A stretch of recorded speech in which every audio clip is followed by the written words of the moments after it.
nays. The motion carries. The agenda is adopted. Next item is approval of the minutes. I'll also entertain a motion for that by Shook, second by Winston. Let's open that vote. The vote is open. The vote's closed. 4 yeas, 0 nays. The motion carries. The minutes are approved. We're also joined by Councilmember Matt Westmoreland. Next up is public comment. We have 4 people signed up. As I call your name, I'll just remind you, you have 3 minutes to speak. You'll see a timer on the screens in the room, counting down from 3 minutes, and I'll ask that as the timer approaches 0, you please wind your comments up as well. So with that, first up is David Yoakley Mitchell. Mr. Mitchell, here you are. How are y'all today? I'd be remiss if I didn't start off with Alex Juan, Brother Juan, A.K. to B. A.K. to B, back. So, with that being said, I'd like to speak in regards to 23-0-1258, parentheses 28. It has to deal with the additional funding of the parks. I'm in total agreement. There's nothing here to cause any duress about whatsoever. However, it would be very nice to see some component of those funds earmarked for historic preservation due to the fact that you do have historic parks. You do have parks that have significance. I'm very excited to see my council member, Jason Winston, here as well, living in Grant Park, which is the first public park in the city of Atlanta. You know that we have infrastructure inside that park that needs additional funding. And while the conservancies are always challenged to raise these monies, if we knew there were earmarked funds or some way or another to get, if you will, to make a catalyst for some of these spaces to have knowing matching funds or different kinds of grant programs, things of that nature within that would really be a remarkable way too of also encouraging other spaces that have historic relevance to find a way to gain traction and visibility in so much of this. As the executive director of the Atlanta Preservation Center, we operate the oldest nonprofit for historic preservation in the city of Atlanta, 41 years in the LP Grant home, the oldest house in the city of Atlanta. Councilman Westmoreland. It's a big thing about this. We have an opportunity to utilize our parks, which for a lot of people are their first and only real aspect of getting into a cultural narrative, particularly as they're growing, as they're children. This is the space they get to see and interact with their communities. And the more and more they get to see the story of the city, the way they get to see the story being preserved, and the way they get to see community inclusion through that, it's a big deal. And also too, Councilmember Juan, you know how I feel about Pershing Point Park. I've been very proactive on that. And this is a great catalyst for all that kind of energy. Thank you very much. Do you have any questions? Speak now or hold your peace. Thank you so much. Right. Bye. Thank you, Mr. Mitchell. Next up is Nate Bailey. Mr. Bailey, you have the floor.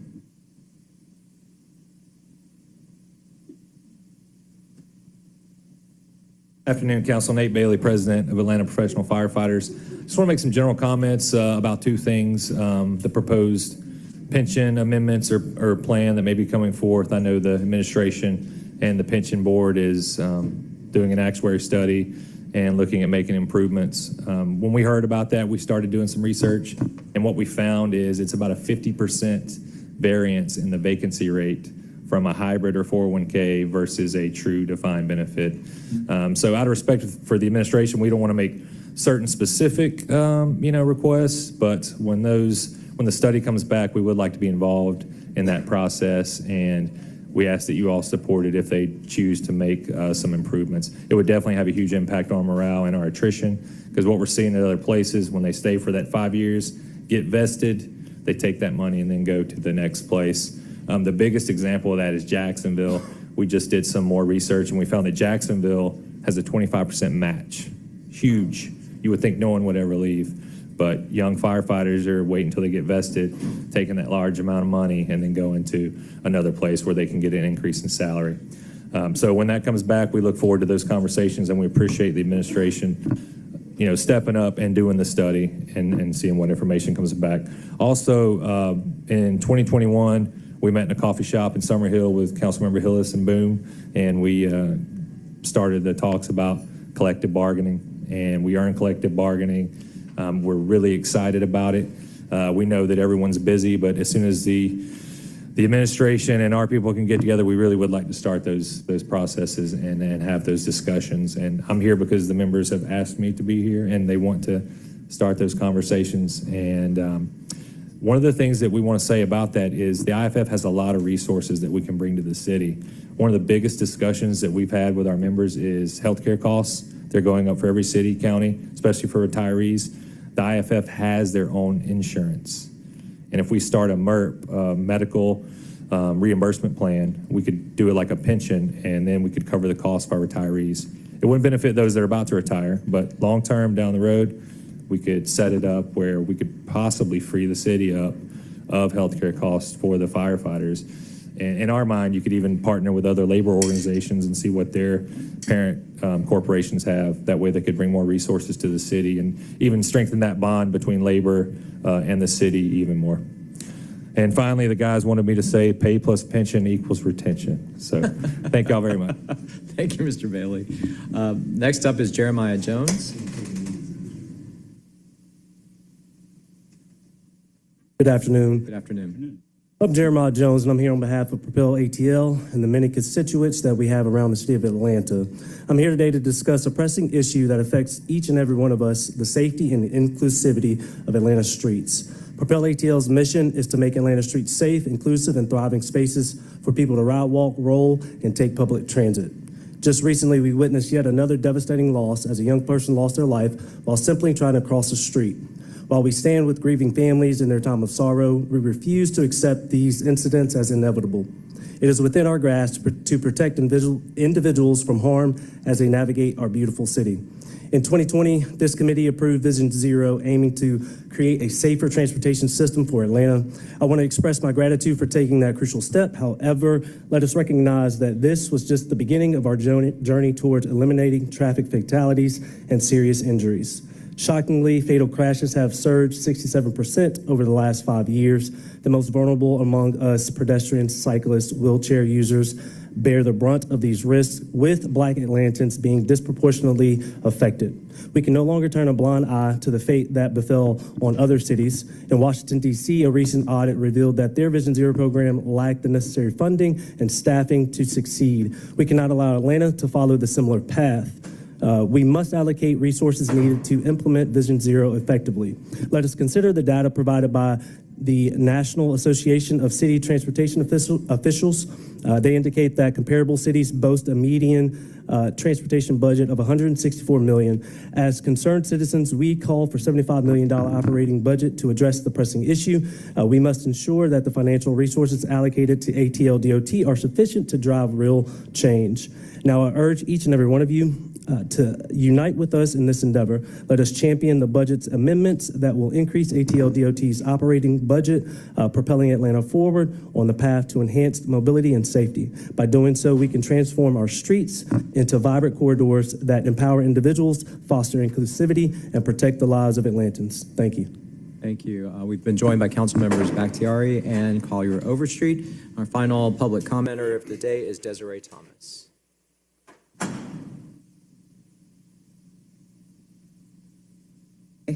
Hi, y'all. Good afternoon. Good afternoon. Hi. I am here today to talk about abortion funding from the City of Atlanta. Last year, the City of Atlanta became the first city in the Southeast to allocate funding for abortion. It was $300,000 to ARC Southeast, which is the only abortion fund here in Georgia. And this year, we're asking for at least $500,000 to be allocated from the city to ARC Southeast mission, which is helping people get abortion care.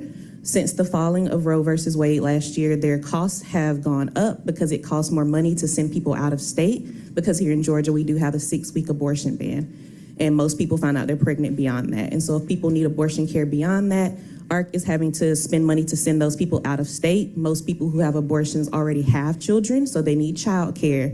They need lodging for going out of state. They're often further along in their pregnancies, which means that their abortion costs more money on top of the travel, on top of the lodging, on top of the child care. And so that's become very costly for ARC to help fund that. Since the overturning of Roe last year, they've distributed $421,000 to support 1,240 Georgians having abortions. Though that was not their total cost last year, that was about $1.57 million. And so there's a big gap between there, and the city increasing its funding will help kind of ease that burden, especially for Atlantans who are calling to get abortion care beyond that 6 weeks. And I know y'all can do this. I believe in y'all doing this. I know that y'all want to continue showing the city's support for reproductive health rights and justice. I know that's very important to many of you. And we've been talking with Councilmember Bakhtiari, and thank you for your efforts on this. And so, yeah, that's what I'm here for today. And I really hope that you can find that in the budget to allocate to ARC Southeast. Thank you. Thank you, Ms. Thomas. All right, that concludes our public comment. We'll keep moving on in the agenda. Colleagues, without objection, I'm going to change it up a little bit and been requested by the administration to take our communications first due to some time considerations from those that are presenting. So I'll go ahead and jump into that and then go back to presentations. It's item 23C5068, a communication from Mayor Andre Dickens appointing Ms. Maisha Good to serve as Commissioner of the Department of Customer Service for the City of Atlanta. I'm going to invite Chief Operating Officer Lisa Gordon to come to the podium and give us some remarks, please. Hello, Chairman and Council, Chairman Wan and City Council. I'm pleased to share with you our recommendation of Ms. Maisha Good as a department head for customer service. Ms. Good has worked for the City of Atlanta since 2001.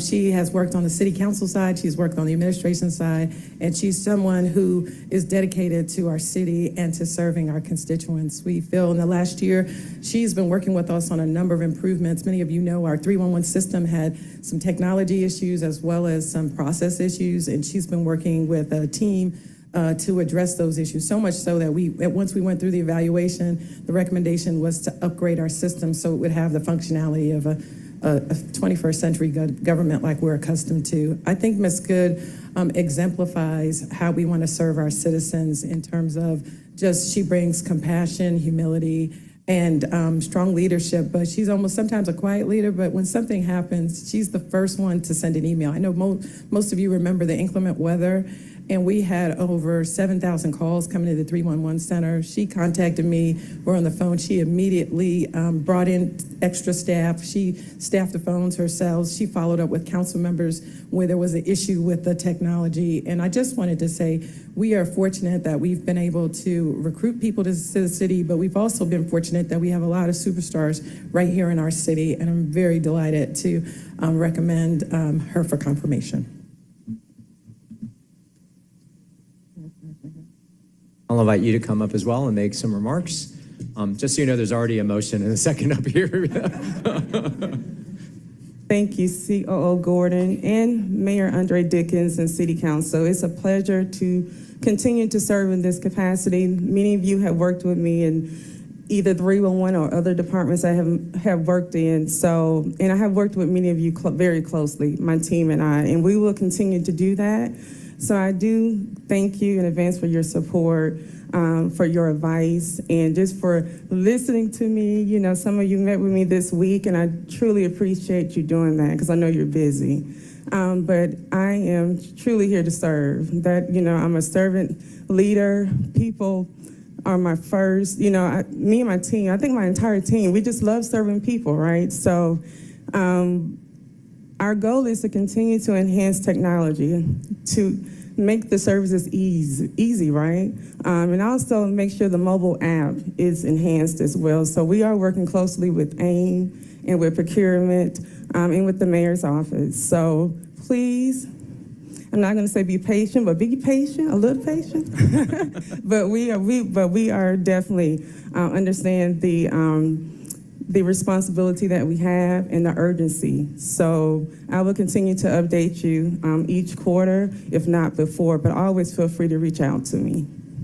Okay, there's a motion from Bakhtiari, seconded by Westmoreland. Anybody want to make any comments before we vote? Seeing none, let's go ahead and open the vote. The vote is open.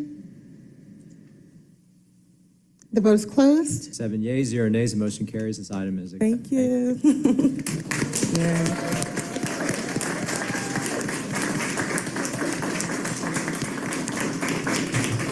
And Commissioner, I can assure you that the fact that no one was going to speak was because they wanted to get this done emphatically. So, okay, all right, let's go backwards to presentations and reports. We do have the Department of Finance's third quarter FY23 report. I will turn it over to CFO Bala to walk us through his presentation. Good afternoon, City Council. Mohammed Bala, Chief Financial Officer of the City of Atlanta. Today, we will be presenting the third quarter financial report.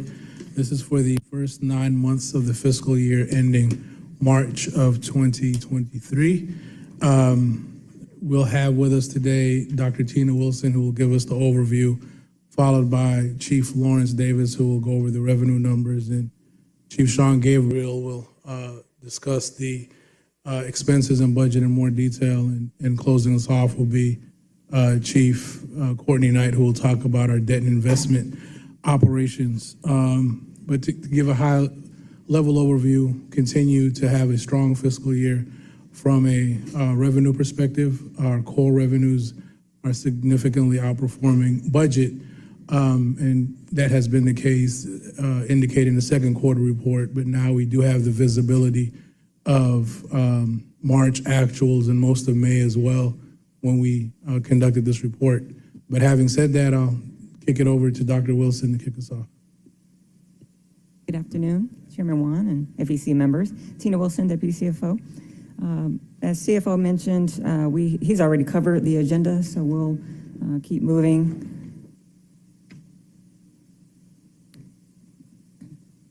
So the third quarter fiscal year report is going to cover the 9-month period beginning July 2022 to March 2023, providing a summary analysis of budget to actual performance, forecasting projected revenue and expenditure activity for the remainder of the year, identifying significant issues that may impact year-end performance, and account for any legislative items that have been adopted or foreseen during the third quarter.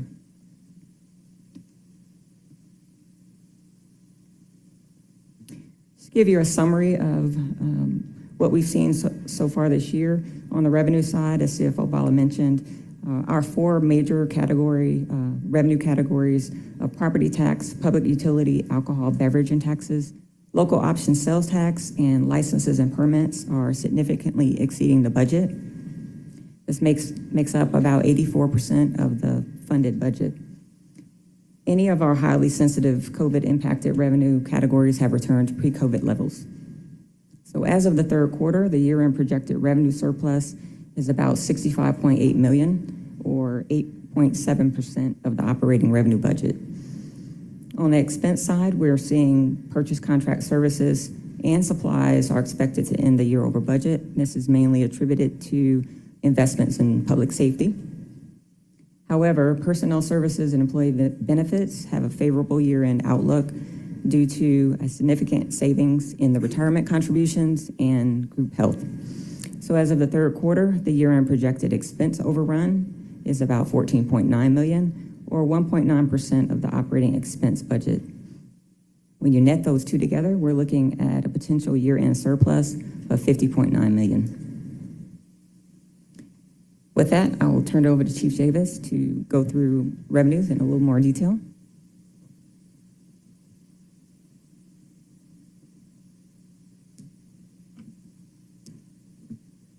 All right, Lawrence Davis, Jr., Revenue Chief of the Office of Revenue. I will go ahead and direct your attention to the bottom section of the column that's labeled FY23 funded budget.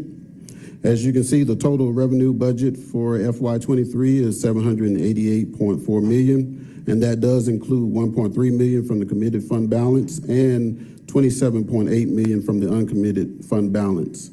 Minus these fund balance transfers to the general fund, you will see that the city's operational budget is at $759.2 million, as you see in the subtotal row. In the next column labeled FY23 actuals, our actuals are roughly at $720 million for the third quarter. This represents 91.3% of the total budget and 94.8% of the operating budget. For the remaining months of the fiscal year projection, in the column labeled projected revenues, it is at $105.1 million, which equates to a year-end forecast of $825.1 million for FY23. As stated earlier by Dr. Wilson, that gives us a surplus of $65.8 million above the operating budget of $579.2 million. I will speak on just the four core revenue categories that Dr. Wilson spoke on in her presentation, and starting with the city's largest revenue source, which is property tax. This category is anticipated to surpass the budget amount by $24.7 million at fiscal year end. This is attributed to as much as an 8% growth that we're seeing in both the residential and commercial property values. The next core category is public utilities, alcoholic beverage, and other taxes, We are projecting this revenue category to exceed the budget amount by 10.1 million, primarily because of the increase in the public utility revenue collections, the increase of alcohol purchasing levels, and the rise in the insurance premium line item. Our third core revenue category is local option sales tax. We are expecting this to surpass the budget amount by 13.1 million. This is due to the continuous acceleration of consumer spending, rising costs of goods and services, and a slight percentage increase to the city from the loss distribution agreement that's in place. And our final core revenue category is license and permits, which we are anticipating this to exceed the budget by 18.1 million. This is primarily due to an uptick that we did see in the month of April and May for the line item of business license. The remaining revenue categories, excluding charges for services and billing rental and concessions, are also projected to exceed their fiscal expectations at year end. As it relates to charge for services, we are anticipating this category to fall below the budget amount by $832,000. This is primarily due to declining revenues in the inspection line item.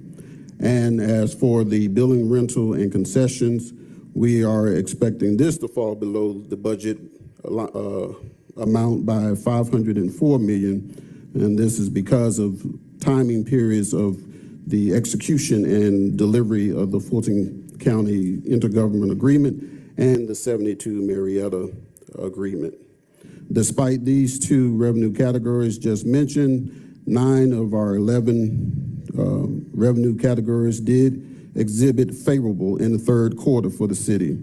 As always, we will continue to monitor the economic changes associated with as we move towards the end of the year. I will turn it over to Budget Chief Sean Gable for his presentation.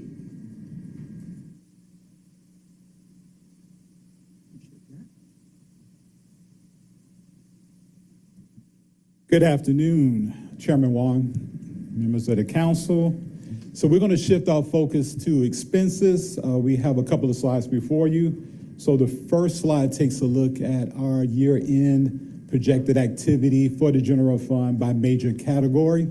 As CFO Bala and Dr. Wilson mentioned, we are projecting a year-end general fund overrun of about 14.9 million.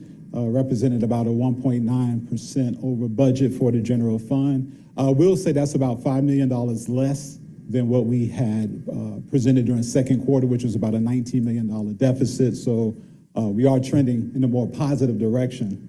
The anticipated overruns are primarily attributed to the purchase contract services and supply categories, while our debt service and other financing uses, which you will see are sort of combined in a dotted line, they really reflect the reallocation of how our bond principal and debt payments are not only recorded but are accounted for. So when you do net the two together, there's about a $900,000 a year-end positive variance between the two.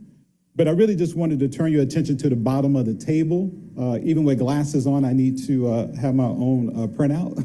But for our actuals through March, as you can see, is about $587 million. That represents about 75% of the funded budget. The April through June projection of $220 million.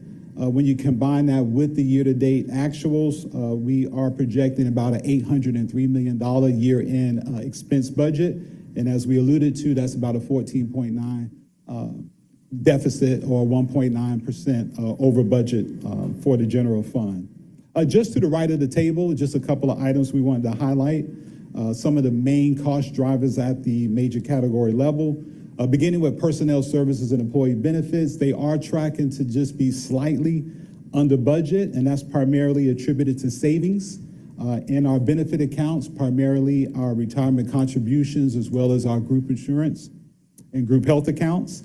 We are anticipating a underrun in workers' compensation And that's primarily attributed to some of the great work that the Office of Risk Management is doing to just minimize and also reduce a lot of our outstanding claims.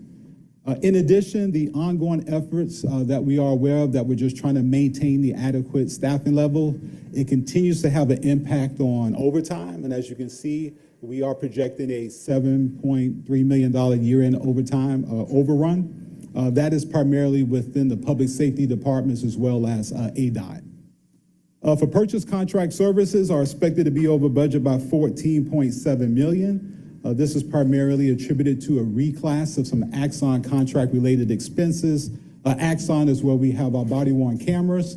Those expenses were budgeted and accounted for in capital outlays, but since then they have been reclassed to purchase contract services. That is an internal accounting adjustment to make sure that those expenses are properly classified. In addition, within this particular category, the overrun is attributed also to some investments in public safety equipment as well as technology enhancements. Supplies are anticipated to be over budget by $10.4 million. And this is primarily due to the purchase of public safety equipment as well as some uniform expenses. We do want to point out that APD, particularly over the last several months, has really ramped up its effort to outfit a lot of the patrol vehicles with the new printer mounts, GPS devices, as well as some laptops. During the second quarter, it was anticipated that they would outfit roughly about 15 patrol vehicles. They are on pace to do well over 100 by the end of this fiscal year. So it is driving the supply expense overrun that you see on your table. The $1.1 million underrun in capital outlays is primarily attributed to reclass of expenses. The one I just mentioned about Axon-related purchases that have been reclassed to the purchase contract category. But in addition to that, we have reclassed some public safety vehicles that were initially procured in APD's operating budget. That $3 million sat in capital outlays. Since then, it has been reclassified to the Capital Finance Fund, and that was done via legislation. The next slide before you is looking at the activity by department. And here we have highlighted sort of our, what we call our top 5 major contributors to our year-end overrun. We have police, which sits at $10.2 million, parks at $5 million, fire at $2.7, executive offices and AIM, roughly just over $2 million respectively. Now, some of those investments that we have made in equipment purchases and technology and just the efforts to try to maintain adequate staffing levels, those are the primary cost drivers when we look at APD and fire. Parks and Recreation has ramped up its programming and facility use, and we are seeing the overrun primarily attributed within 3 areas. 1 is impacting their staffing. 2, facility maintenance, and we're also seeing an uptick in utility costs. The executive office's anticipated overrun is primarily attributed to the realignment of staff positions, as well as the creation of the Office of the Chief Policy Officer, which will be fully operational in FY24. AIM's anticipated overrun is primarily attributed to investments in technology, but over the past few months, we have seen an uptick in their contractual obligations for software licensing. Council members, the last slide that I just want to present to you is the outlook for the enterprise funds. This has become a staple in our presentation as we look at aviation, watershed, as well as solid waste. On the aviation side of the house, the revenue projections are slightly below budget, and that is due to airline concession credits that are exceeding expectations. Those credits are driven by passenger traffic, and the increase is at a faster rate than what aviation had initially anticipated. The expenditure savings are pretty much a byproduct of how the department utilizes its reserves. In addition to the reserves, they are seeing some less than anticipated contractual expenses and some savings on the personnel side that's related to vacancies. For the Water and Wastewater Revenue Fund, the revenues are projected to exceed budget, and that's due to higher than anticipated most revenue, the municipal option sales tax. You will also know that the department has made an effort to sort of increase that revenue line item based on this year's performance. In addition, as you look at the expenditure side, the savings is primarily attributed similar to aviation. It's a byproduct in terms of how the department utilizes its reserves as well. But I do want to point out on the contractual obligation side of the house that their service contracts, primarily for plant maintenance and chemicals, those are pretty much procured and then utilized as necessary, given the 24/7 operation. Lastly is solid waste services revenue fund. While revenues are projected to be under budget by 4.8 million, expenses are projected to be relatively on par. But we do want to point out when it comes to these specific revenues, these billing for services, we're not only monitoring the enterprise side of the house, but also, as you are aware, the $20 million allocation that's on the general fund side. So we're really monitoring to see how that year-end performance really impacts revenues overall. And with that, that concludes my portion of the presentation, and I will turn it over to Mr. Courtney Knight.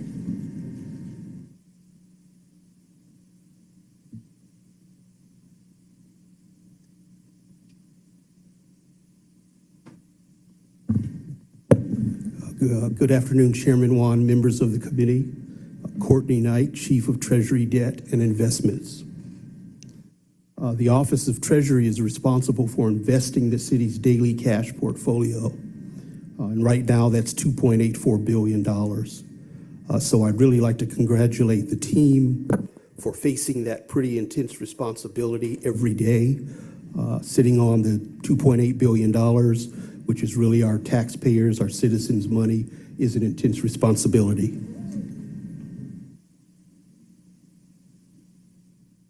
Now that's important because during the past couple of months, we've all heard about some of the bank failures, extreme volatility in the financial markets. And during that period, it's important that we remain focused on our primary investment philosophy, which is safety. We are not out here chasing yield, trying to earn additional interest on this money. We're primarily here trying to protect the dollars that we are stewards of. Second to safety, our philosophy is liquidity. We are here to make sure that the city is able to meet its financial obligations as and when they occur. And lastly, we are focused on yield. In order to achieve our financial objectives, you see here in the pie chart in the middle that we've maintained our investments primarily in U.S. agency securities. Secondly, we invest in some municipal bonds. We invest in U.S. Treasury securities. And we have some money in Georgia Fund 1, which is a local government investment pool managed by the State Treasurer's Office. Despite the fact that our focus is primarily on safety and liquidity, due to what's been happening in the financial markets, our investment returns have increased fairly substantially over the last period. During this period, we've earned almost 3.5% on that money. If you think about it, a year ago, we were under 1%, 0.92%. So we have enjoyed some substantial increases in the yield on our investments. The Office of Treasury is also responsible for managing the city's $7 billion of debt. That debt crosses various portfolios, general obligation bonds, other general fund credits, the TADs, the Department of Aviation, and the Department of Watershed Management. During the past period, we have not issued any new debt, but we have paid down some debt. In the general fund, we've paid down $42 million. For the TADs, we've paid down $36 million. And for the Department of Watershed Management, we paid down almost $130 million. It's important to note on this page that the city has zero variable rate debt. If we had variable rate debt, we would be paying substantially more on that debt during this period. So again, following our philosophy of being financially conservative, we have not issued any debt in the variable rate mode. And the last thing I'd like to touch on is our bond ratings. We maintain constant contact with Standard & Poor's, Moody's, and Fitch, the principal bond rating agencies. The city enjoys a very strong AA1, AA plus credit rating on our general obligation bonds. I'll remind you that that is just half a notch below a AAA rating. We also enjoy strong ratings in our water and wastewater utility, AA2, AA minus by Standard & Poor's, and AA by Fitch. And even at the airport, because of the strong return to traffic volumes, pre-pandemic levels, we're enjoying strong credit ratings there, and on an upcoming bond financing, which you'll hear about a little later, we may be lobbying for an increase in those ratings. Happy to answer any questions you may have. All right. CFO Bala, don't know if you have any concluding remarks before we take questions. No, thank you, and team. Thank you for the update.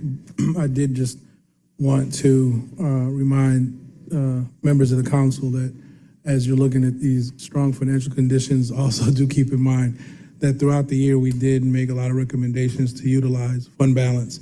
So most of this surplus will be going back to replenish commitments to fund balance that were made to various initiatives, including employee COLA adjustments, salary enhancements, as well as significant investments in a public safety training facility. We noticed the revenue trends and gave advisement to the council administration about proper utilization of fund balance in advance of these numbers. So thank you very much. All right, are there questions for the finance department? I do have one on page 11. This is regard to the enterprise fund, specifically solid waste.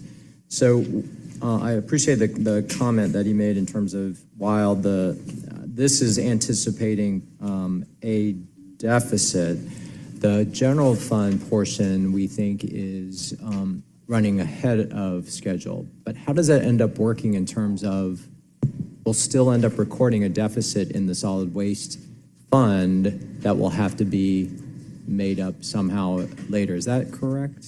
Well, yes and no. The authorizing legislation that we adopted for the solid waste revenues contemplated a structure for the Department of Public Works.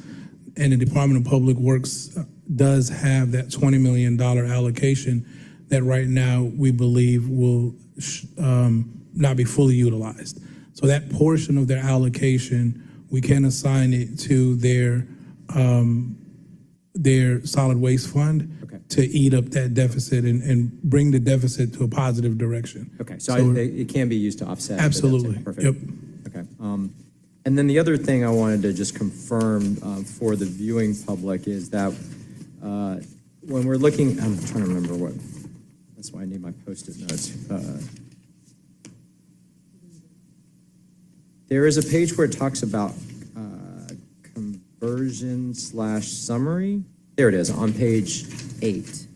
So as we're looking at FY23 actuals and then projections, below the dashed line box, there's a line conversion and summary of $4 million. If I remember correctly, that was the anticipated surplus we thought we would run for FY23 that would go to fund balance at the end if we hit every single number correctly. But that's just zeroed out because we are now anticipating a surplus of 50 some odd million. No, is that not correct? No, the conversion summary line is restricted reserves, and restricted reserves. The adopted budget had $5 million. The funded budget now, there was one entry for council member carry forward, which is 900 and something thousand, which brings it to the $4 million you see. Okay, all right. Thank you for that clarification. Councilmember Hillis, you have the floor. Thank you, Chairman Wan. Thank you, members of the finance team. My questions having to do with both information on this quarterly report plus our budget, so it's kind of covers both. Well, I'll go ahead and present it now. So when we met, I asked for some information about past year's budgets, and they're either overruns or underruns, and there appears to be what I'm calling a significant 6 of departments that have, number one, been repeat offenders and have significantly went over their budgets. Executive offices, anywhere from 200 to 2.3 million the past 3 years. AIM, anywhere from million to 4 million the past 3 years. Law, anywhere from 1.7 to 5.5 the past 3 years. DPR, fire, police, and then the second part of that, calling out 3 of the, I guess you would say, top offenders, parks, police, and fire. They've had overruns this current fiscal year. Parks, 5 million, fire, 2.8, police, 10.2, yet their funded budgets, proposed funded budget for fiscal year 24 is $4 to $2 million under this current fiscal year. So how do you come up with this magical number for the fiscal year 24 budget, and why is it an even lesser amount than the fiscal year 23 projection, given these departments have continually ran over their budgets? So I'll start with that, and perhaps CFO Bala may chime in as well. But how we structure the FY24 budget and the methodology that we go through in order to design the budget, as you know, personnel is about 65% of most of the departments. So what we do, usually around February, is to pull the data from HR around personnel that's currently here. Usually there's attrition across the board, so that will capture what we need to fund, which is people that are already employed here. So we start with that as a foundational point, and then we work with the departments to understand the level of vacancies that are needed or required for them to function, and we make some adjustments from there. But usually there could be a dip just because there are fewer people currently here, and that is the main driver of why you might see budgets going down, because that's such a large component of every department. I'll also add, though, some of the decisions that we make throughout the year, policy decisions that we make throughout the year, also do take into account the importance and the need that some of these departments serve on behalf of the city. So we set a budget and we monitor the budget, but we also monitor what's happening real time. And we monitor revenues and we monitor the overall financial health of the city.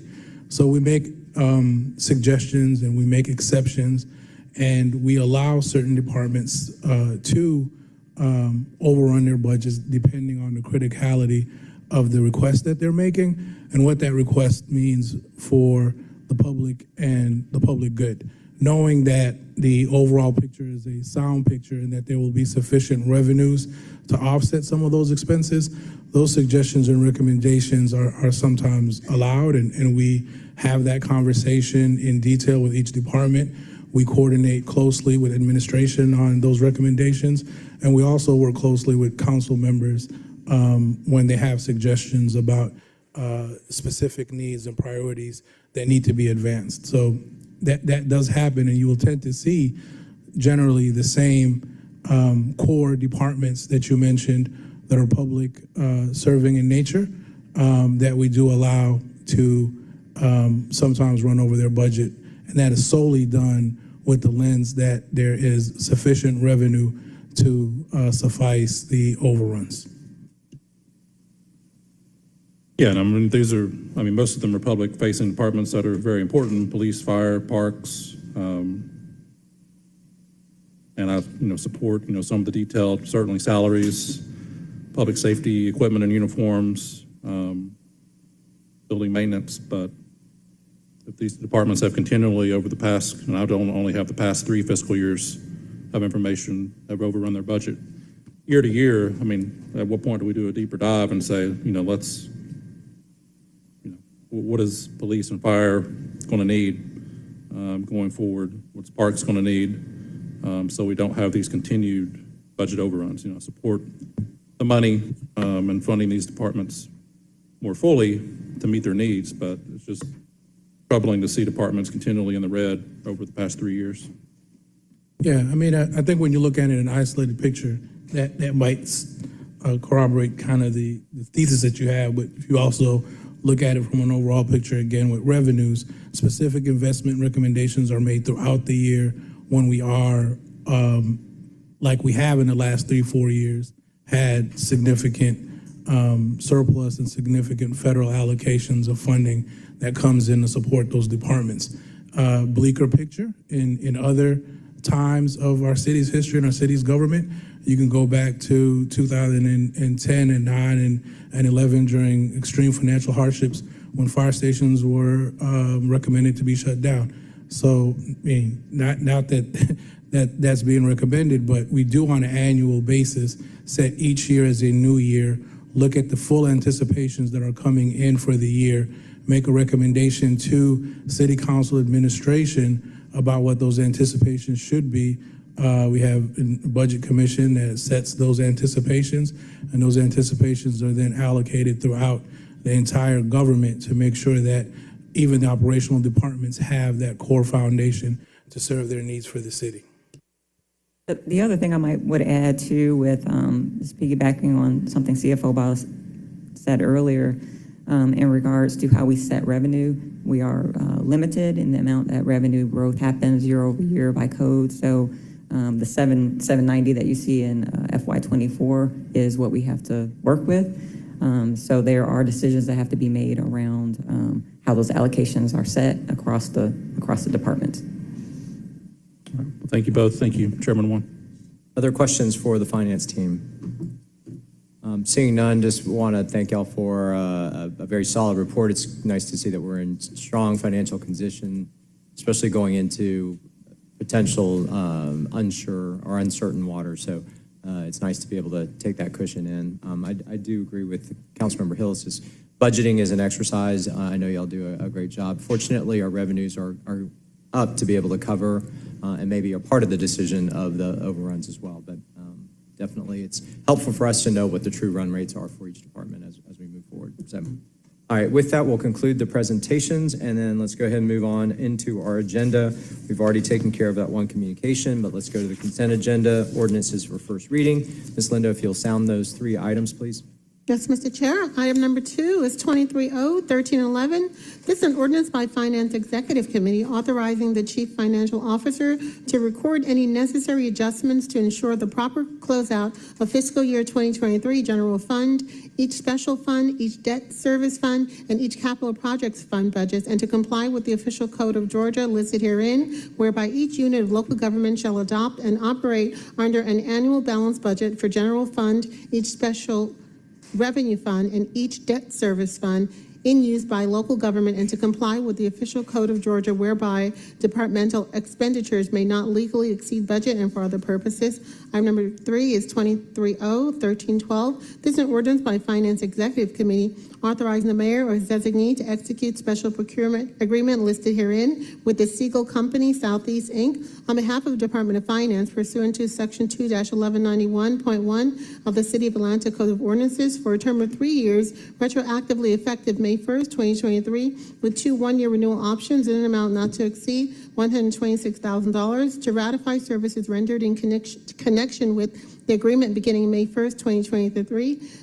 All contracted work to be charged to and paid from the fund department, organization, and account numbers listed herein. Item number 4 is 2030-1319. This is an ordinance by Finance Executive Committee authorizing the mayor as designee on behalf of the City of Atlanta to grant a permanent easement over a portion of city-owned property consistent of approximately 1.9.27 square feet of land, more or less, located at the intersection of Northside Drive Southwest and Greens Ferry Avenue Southwest in land lot 84 of the 14th District, Fulton County, Georgia, tax parcel identification number listed herein, with an address of 565 Greens Ferry Avenue Southwest, Atlanta, Georgia 30314, to the Georgia Department of Transportation for the installation and maintenance of a new traffic signal as part of their traffic signal improvement projects, waiving any conflicting provisions of Article 10, Division 14, Section 3 of the Atlanta Code of Ordinances, and for other purposes. Thank you for reading those in. We'll receive those and address those during the next cycle. Takes us now to ordinances for second read. First item is 2030-1281. There is a substitute. The caption does not change. It is a substitute ordinance by Finance Executive Committee authorizing the Chief Financial Officer to amend certain fiscal year 2023 budgets and transfer funds from the Emergency Telephone System Fund 2151, Water and Wastewater Revenue Fund 5051, Solid Waste Services Revenue Fund 5401, Internal Service Fleet Fund 6001, Airport Revenue Fund 5501, and the General Fund 1001 to the Group Insurance Fund 6002 to reduce the accumulated group insurance fund deficit as at June 30th, 2022, and starting fiscal year 2023 and each year thereafter, allocate all future group insurance fund surpluses and deficits to the Emergency Telephone System Fund, Water and Wastewater Revenue Fund, Solid Waste Services Revenue Fund, Airport Revenue Fund, Internal Service Fleet Fund, and General Fund by each year and for the purpose of making necessary adjustments. And for other purposes, I'll move to bring the substitute forward. Seconded by Shook. Let's open that vote, please. The vote is open.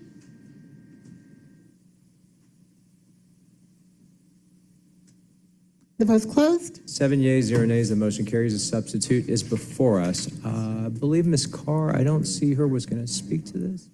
If you'll come talk to us about this paper, please.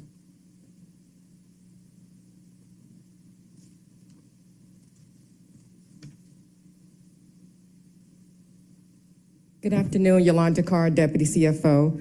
So really, this is just an accounting exercise. We have 3 pieces of legislation on the agenda. This is one of the 3 that we have. So this is to reduce the deficit for group insurance. We've accumulated a deficit over the past few years for group insurance, and so we're looking at ways to make sure as we go through the audit to reduce the deficit over a 7-year period. Questions for Ms. Carr? So if I'm correct in looking at the schedule, the balance going in this was 38 million, and then we're paying down 16, and then roughly 3 over the next 7 years. Is that correct? That is correct. So we have a schedule for the enterprise funds as well as the general fund. So we're looking at options as far as to reducing that deficit. So we have solid waste, aviation. We also have general fund as well as other miscellaneous funds. So just looking at making sure that we reduce that deficit as we move into the audit for the end of this year. All right, questions? Motion from Shook to approve on substitute, seconded by Hillis. Let's open the vote, please. The vote is open.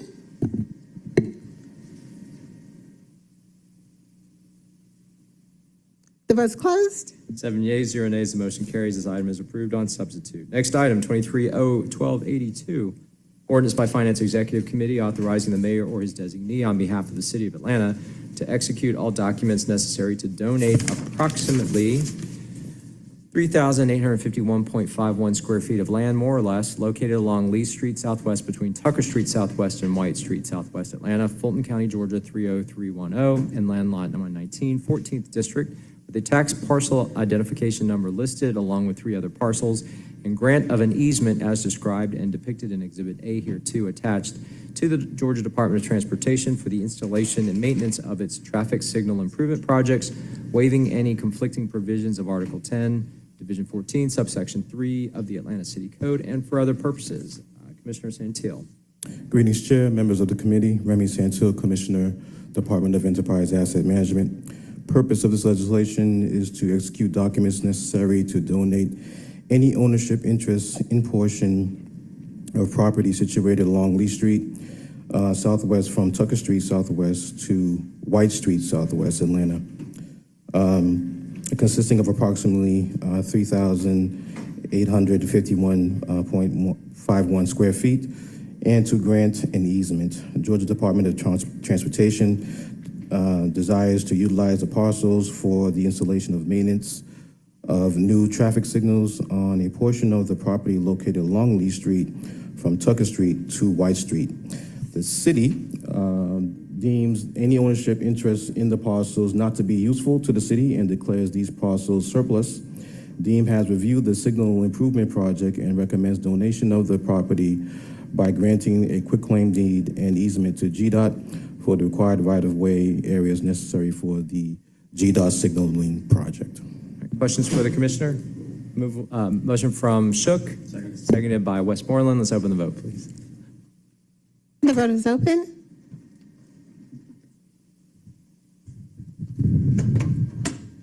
Will everyone please vote? The vote's closed. 7 yeas, 0 nays, the motion carries. The item is approved. Next item is 23-01286, an ordinance by Councilmember Jason H. Winston, authorizing the Chief Financial Officer to amend the FY 2023 Capital Asset Finance Fund budget by adding to anticipations and appropriations in the amount of $6,369,880.00 to be used for the acquisition of equipment for the Atlanta Department of Transportation, Atlanta Fire Rescue Department, Atlanta Police Department, Department of City Planning, Department of Enterprise Assets Management, and the Department of Parks and Recreation, pursuant to the 2008 Master Lease and Option Agreement between the City of Atlanta and the Georgia Municipal Association, Inc., and for other purposes. Mr. Robinson.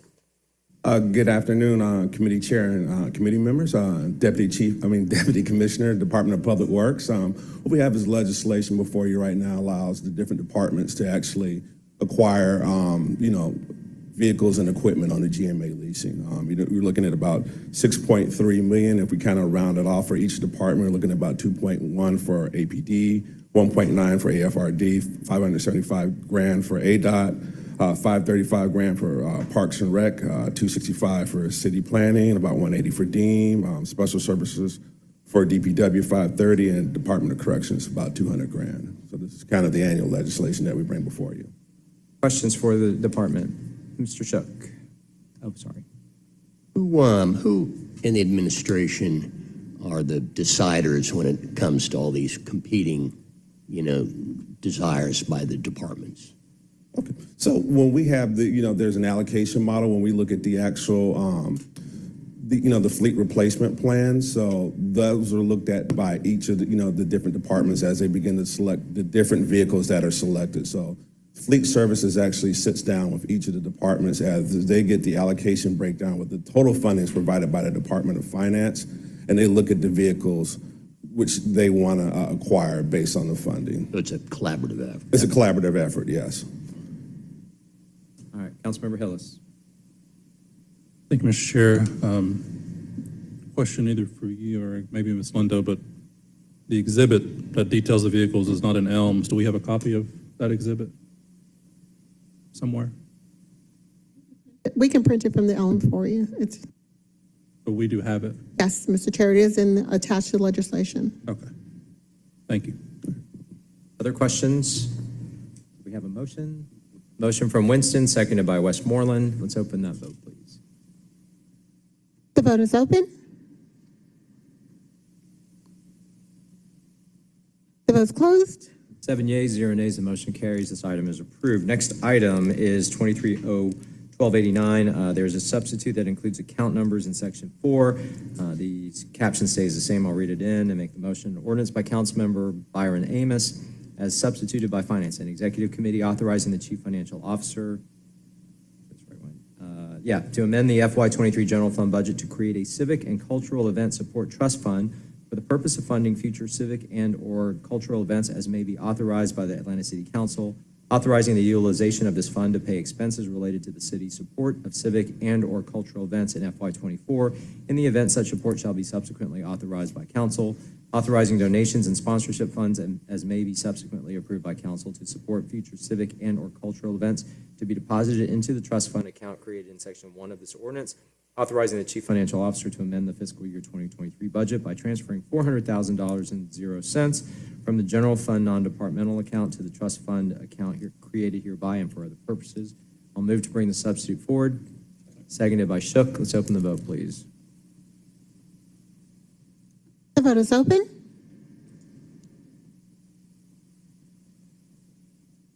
The vote's closed. 7 yeas, 0 nays. The motion carries. The substitute is before us. I had either Mr. Donald or Mr. Pace to speak to this, but no, it looks you are neither. But please. I am neither. I am actually neither. I am Tanikia Jackson.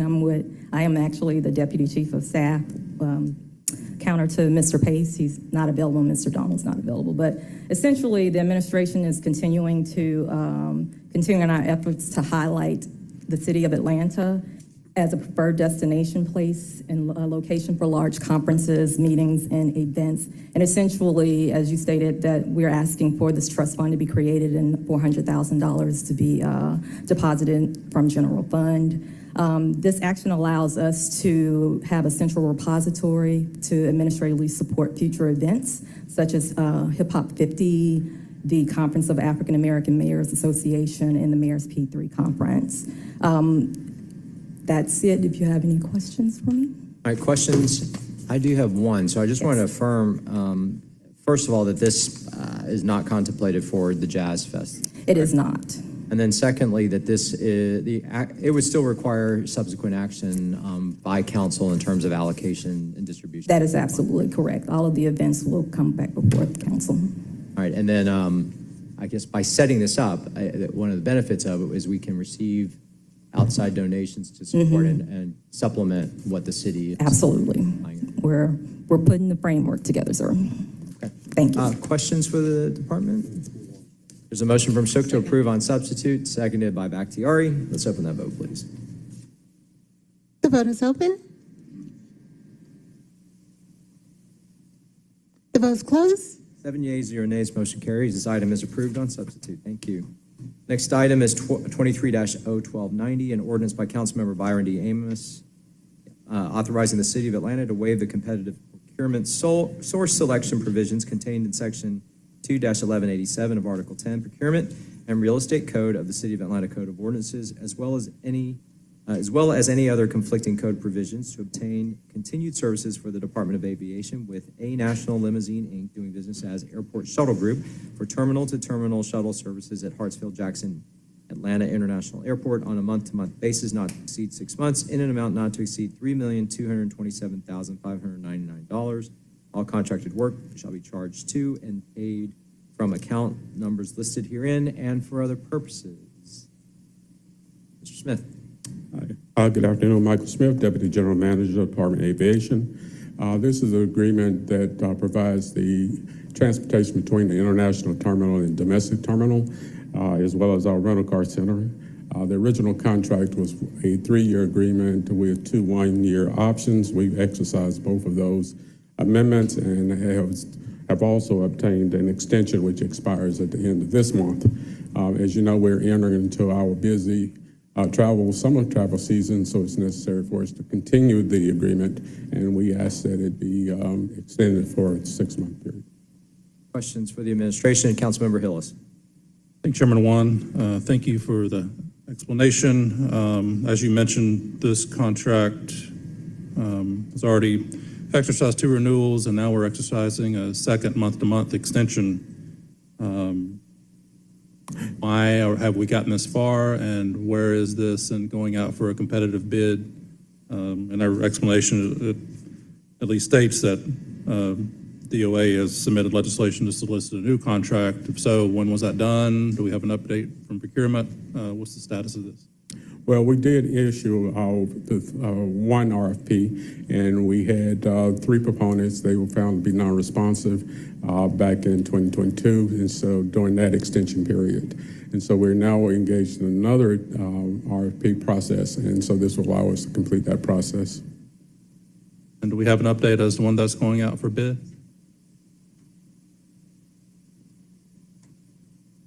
Deep Majumdar, Chief Procurement Officer for City of Atlanta. We intend to complete the RFP process within the next 6 months, working with DOA. Thank you. Other questions for the department? Motion from Shook. Is there a second? Seconded by Winston. Let's open the vote, please. The vote is open. The vote is closed. 7 yeas, 0 nays, motion carries. This item is approved. Next item is 23-01292. There is a substitute that dramatically changes the caption. So I'll read it in and make the motion to bring it forward. It is an ordinance by Councilmember Jason Dozier as substituted by Finance Executive Committee authorizing the transfer of $25,000.00 from the Council District 4 carry forward to Council District 4 expense and distribution accounts. The transfer of $15,000 from the Council President carry forward account to the Council President's salaries firm part-time account. The transfer of $15,000.00 from the District 3 carry forward account to the District 3 expense account. The transfer of $15,000.00 from the District 10 carry forward account to the District 10 expense account. Transfer of $25,000.00 from the District 11 carry forward account to the District 11 expense and salaries per part-time account. Transfer $15,000.00 from the Post 3 at-large carry-forward account to the Post 3 at-large expense account to continue serving the Atlanta community for the public good and for other purposes. I'll move to bring the substitute forward. Seconded by Shook. Let's open the vote, please. The vote is open. The vote is closed. 6 yeas, 0 nays, the motion carries. The substitute is before us. Looks like Dozier had a good thing. Everybody else wanted in on it. I'll make the motion to approve on substitute. Is there a second? Seconded by Shook. Let's open the vote, please. The vote is open. The vote is closed. 6 yeas, 0 nays, the motion carries. This item is approved on substitute. All right, colleagues, I'm going to take items 11, 12, and 14 together if there's no objection. First item is 23-0-1293, an ordinance by Councilmember Liliana Bakhtiari authorizing the transfer of $50,000.00 from the Council District 5 carry-forward account to the Council District 5 expense and distribution accounts to continue serving the Atlanta community for the public good and for other purposes. 23-0-1295, an ordinance by Councilmember Alex Vaughn authorizing a donation in an amount not to exceed $8,500.00 from the District 6 carry-forward account to the Atlanta Police Foundation for the exclusive use of the Morningside Lennox Park Association to assist with the funding of license plate readers to be installed in the Morningside Lennox Park neighborhood and for other purposes. And item 14 is 23-0-1302, an ordinance by Councilmember Dustin Hillis authorizing a donation in an amount not to exceed $12,000.00 from the District 9 carry-forward account to the Westside Howell Mill Community Improvement District to support the inaugural Westside Stride, a one-day advocacy event for safer multimodal streets to be held on October 29, 2023, and for other purposes. Are there any questions on motion from Shook, second by by Hillis to approve all three items? Let's open that vote, please. The vote is open. The vote is closed. 5 yeas, 0 nays, the motion carries. All three items are approved. All right, the next item has a substitute that does change the caption. I will read it in and make the motion. It is 23-0-1296, an ordinance by Councilmember Alex Vaughn, as substituted by Finance Executive Committee. It's 32nd supplemental bond ordinance, supplementing the restated and amended master bond ordinance of the City of Atlanta adopted on March 20, 2000, as previously amended and supplemented, providing for the issuance by the City of Atlanta of its airport general revenue and revenue refunding bonds and its airport passenger facility and subordinate lien general revenue bonds in the combined aggregate principal amount of not to exceed $976,885,000 in multiple series designated herein as Series B, C, D, E, new money bonds, and Series 2023 FG refunding bonds, and any additional subseries as herein permitted, providing funds for the purpose of, among other things, financing and refinancing in whole or in part the cost of planning, engineering, design, acquisition, equipping, and construction of certain improvements to Hartsfield-Jackson Atlanta International Airport, refunding and redeeming all or a portion of the outstanding Series 2014 BC bonds as further described herein, collectively refunded bonds, providing for a reasonably required debt service reserve, providing for the payment of cost of issuance, including bond insurance, if any, providing for the payment of cost, if any, providing for the forms of and authorizing the execution of said Series 2023 B, C, D, E, new money bonds, and Series 2023 FG refunding bonds, providing for the rights of the holders of said Series 2023 B, C, D, E, new money bonds, and Series 2023 FG refunding bonds, authorizing and approving the preparation, use, and distribution of a preliminary official statement and a final official statement in connection with the offer and sale of said Series 2023 B, C, D, E, new money bonds, and Series 2023 FG refunding bonds, each granting the chief officer, the city finance officer, or the airport manager the authority to deem the preliminary official statement for purposes of Securities and Exchange Commission rule number listed, granting the chief officer, the city finance officer, or airport manager the authority to approve and execute a final official statement,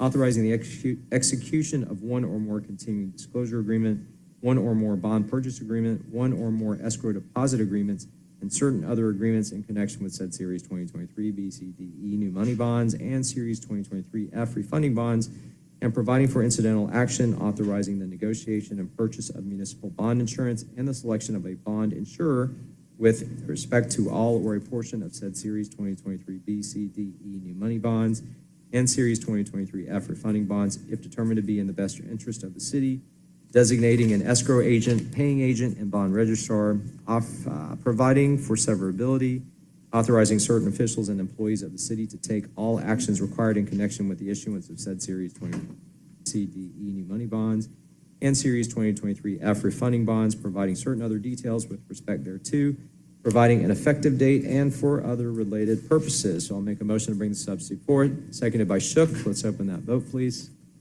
Give me a chance to catch my breath. The vote is open.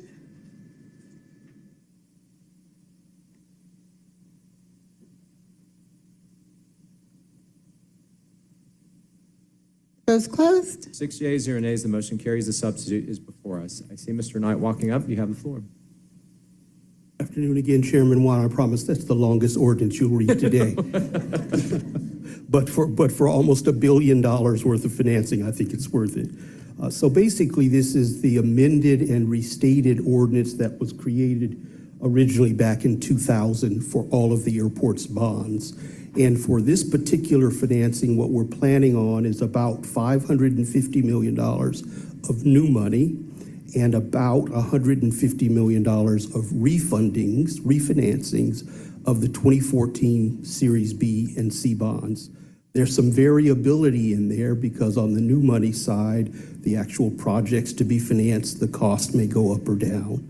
And on the refunding side, the way those refunding calculations are executed and interest rates are calculated, that size may go up or down. So we have the new money portion, which is going to finance the first piece of two very significant projects at the airport, and that's the Terminal D widening project, which you've heard about, and the other one is the beginning of the replacement of the parking decks. And again, on the refunding sides, we're refunding for savings some of the 2014 bonds that are currently outstanding. The folks from the airport are clearly here to talk about any of this if you'd like. And from the financing perspective, I'll answer any questions you may have. All right, questions for the department? On the refunding bonds, there's actually enough of a delta to make it worth us doing a refinancing of them? There is currently, but that's what we monitor every day. And until we actually go to sell the bonds and do some yield calculations, we'll determine what the actual size and savings will be. I mean, it just impresses me that y'all are able to still find opportunities like this. So other question, I do have another question. This is slated for an August full council adoption, correct? And so our timeline, no? No. This one goes, this proceeds now to be recommended for adoption. There will be a pricing ordinance that comes back, and then that will be held for the special call meeting. Okay. Other questions? So I guess the motion you need is to approve on substitute at this point. I'll make that motion. Is it seconded by Westmoreland? Let's open the vote, please. The vote is open. The vote's closed. 6 yeas, 0 nays, the motion carries. That item is approved. Mr. Knight, you might as well stay up there because you've got the next one as well. 23-0-1304, there is a substitute for this as well.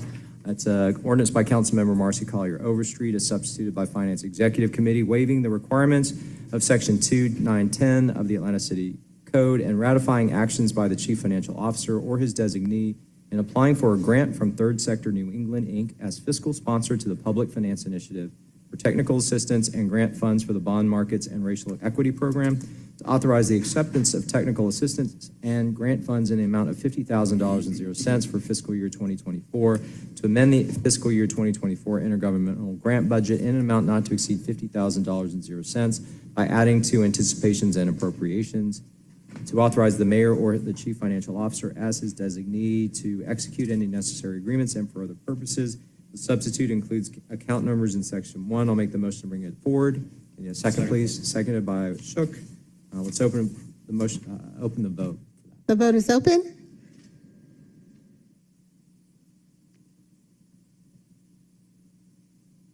The vote is closed. 6 yeas, 0 nays. The motion carries. Substitute is before us. Mr. Knight, if you'll tell us about this paper. 3 times in one day, I get a gift when I get home tonight. This is the fun part of my job. The Robert Wood Johnson Foundation has funded the Public Finance Initiative, and what they're trying to do is explore how they can embed social and racial equity in the bond financing process. Everything from how the projects are identified, how the bonds are sold, who's involved in the transaction, What's the public engagement process? Everything involved in the bond issuance process is being explored by the Public Finance Initiative. Y'all may recall that last fall we sold $360 million of social bonds for the public infrastructure, moving Atlanta forward process. The folks from the Public Finance Initiative were so impressed with the process that we used there that they reached out. They offered us a technical grant assistance to figure out how we can embed those same types of social and racially equitable factors in our bond financing practice going forward and use it as a model for other municipalities across the country. We worked integrally with the Chief Equity Officer, Candace Stanchel, on this process. And I'd also like to thank Commissioner Cutler from DPR and his staff, who really started this model in their master planning process, where they built an equity data tool to determine where the parks and what park investments were going to be made from the bonds that we sold last year. So it's an exciting opportunity to move the city forward in terms of our social equity mission, and also use and highlight the city of Atlanta with this process across the country. Questions for the department? Motion from Shook to approve on substitute, seconded by Collier Overstreet. Let's open that vote, please. The vote is open. Vote is closed. 6 yeas, 0 nays. The motion carries. This item is approved on substitute. Next item is 1305. We do have a substitute for this. I'll read it in and make the motion to bring it forward. It's an ordinance by Councilmember Antonio Lewis. It's substituted by Finance Executive Committee to authorize the Chief Financial Officer to transfer appropriations or to otherwise move funds necessary for the City of Atlanta to make cash payments to City of Atlanta officers and employees in the amount of certain percentages of their accumulated vacation extra carryover and FFCRA compensatory time as existing by the end of the last pay period in June 2023, to waive provisions in Section 114.4153 necessary to effectuate this ordinance and for other purposes. I'll make the motion to bring it forward, seconded by Westmoreland. So let's open that vote and take that action first. The vote is open. The vote is closed. 6 yeas, 0 nays. The motion carries. The substitute is before us. I understand the author is comfortable with us holding this paper, but before we do that, I do have a question.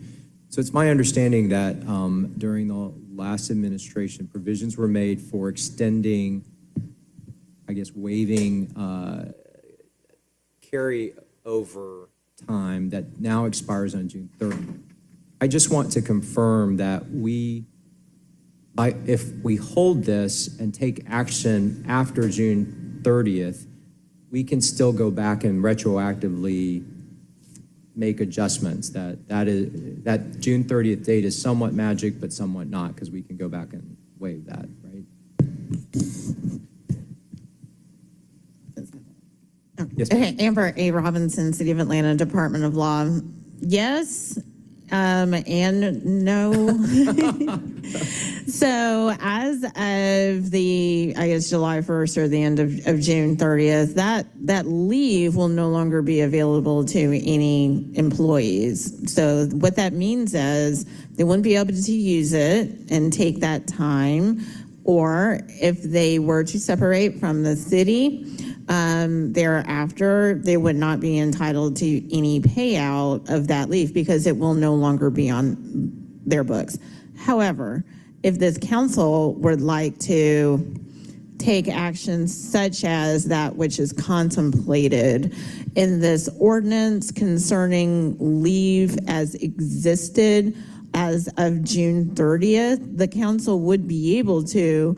So between June 30th and the time that council would take action, the leave would be gone. However, council would be able to take action. It would just require an accounting of what the leave balances were on June 30th.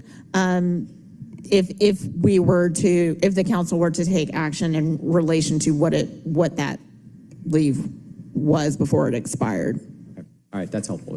So we could take action that essentially restored a balance, but it would take an actual action to do that. So I just want to make sure for the employees that are following this that because we're not acting on this now, that we're not, that we do have a way to go back and restore it as we work through this.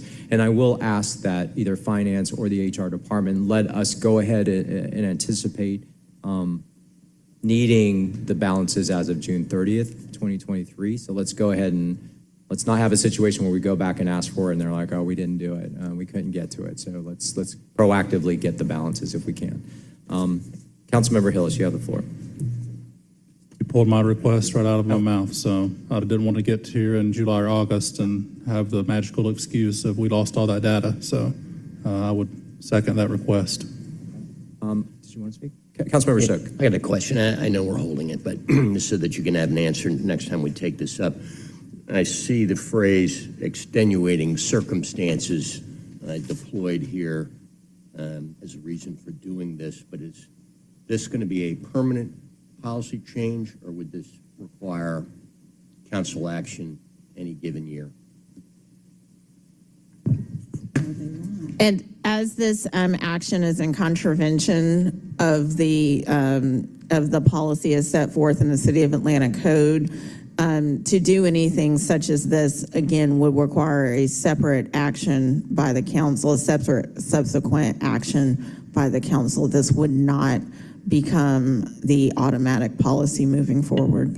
Thank you. Motion to hold. All right, there's a motion from Shook to hold. Is there a second? Seconded by Westmoreland. Let's open that vote, please. The vote is open. The vote's closed. 6 yeas, 0 nays, the motion carries. This item will be held. Next item is 23-01308, an ordinance by council members Bond, Winston, Farouk, Amos, Dozier, Bakhtiari, Juan, Hillis, Boone, Collier, Street, Lewis, Westmoreland, and Waits, authorizing the chief financial officer to create a special revenue fund number for recording opioid settlements received as a result of the national distributor settlement with Janssen, or Johnson & Johnson, Janssen Pharmaceuticals, Inc., and McNeil Janssen Pharmaceuticals, Inc., and the settling distributors, McKesson Corporation, AmerisourceBergen Corporation, and Cardinal Health, Inc., 2131 local government opioid settlement payments. Parent fund number I'll just say account numbers listed, and other appropriate account numbers as needed, and set up a standalone bank account for Fund 2131 to amend the FY 2023 budget and subsequent annual budgets to account for the actual monies received and for other purposes. Ms. Carr, you have the floor. Good afternoon, Yolanda Carr, Deputy CFO. Again, this is an accounting exercise. As a part of the opioid settlement, we received a payment. And so right now, because of regulations, we have to make sure that we set up the account in our general ledger and also have a standalone bank account. So really, again, this is just to make sure that we're accounting for the settlement from an accounting perspective. Questions? Seeing none, there's a motion from Shook, seconded by Collier Overstreet. Let's open that vote, please. The vote is open. The vote's closed. 6 yeas, 0 nays, motion carries. Item is approved. Thank you. Thank you. Next item is 23-01310. There is a substitute for it that changes the funding source in Section 2. It's an ordinance by Councilmember Matt Westmoreland as substituted by Finance Executive Committee to waive Chapter 2, Article 10 of the City of Atlanta Code of Ordinances, Procurement and Real Estate Code, to authorize the mayor or his designee to execute an agreement with Fuse Corps or Fuse for the term of 1 year, effective October 23, 2023, and ending October 24, 2024, in an amount not to exceed $80,000.00 for the placement of an executive fellow who will assist the mayor's chief policy advisor, Division of Strategic Partnerships and Strategic Initiatives for a 12-month fellowship. All contracted services to be charged and paid from the accounts listed herein and for other purposes. I'll move to bring the substitute forward, seconded by Shook. Let's open that vote, please. The vote is open. The vote's closed. 6 yeas, 0 nays. The motion carries. Substitute is before us. Ms. Sparks, we just brought the substitute forward. You still got to come defend it. Can you tell us about the program and the request, please? Yes, good afternoon. I'm Megan Sparks. I'm the Mayor's Senior Policy Advisor leading strategic partnerships and strategic initiatives with Mr. English. In his office, Fuse Corps is a national nonprofit organization that recruits mid-career professionals to work with governments on a 1 to 2 year fellowship, with the goal being to not only enhance their professional experience and provide workforce development to get them into public service, but also to support the cities and governmental institutions in creating strategic actions and deliverables that we may not have the capacity to do with full-time staff. So this particular fellow has been sponsored by the Waverly Foundation with Fuse Corps to focus on urban resilience and strategic partnerships. All right, questions for the administration? There's a motion from Westmoreland to approve. They're seconded by Winston. Let's open the vote, please. The vote is open. The vote is closed. 6 yeas, 0 nays, the motion Thank carries. you. This item is approved on substitute. Thank you, Ms. Sparks. All right, that takes us now into resolutions. The first one up is 23R 3668, resolution by Councilmember Byron D. Amos, authorizing the mayor or his designee. Ooh, we have actually, let's do this as a substitute because it's changing the caption. Execute a special procurement agreement number listed G Summer Youth Employment Program on behalf of the Office of the Mayor pursuant to Section 2-1191.1 of the City of Atlanta Code of Ordinances for a term of 90 days in an amount not to exceed $140,000.00. All contracted work will be charged to and paid from the account numbers listed herein and for other purposes. Motion from Westmoreland, bring the substitute forward. I'll second that. Let's open that vote, please. The vote is open. The vote is open. The vote is closed.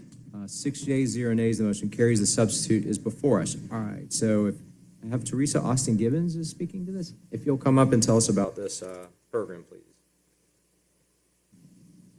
Good afternoon, and thank you, Chairman Wan and the council.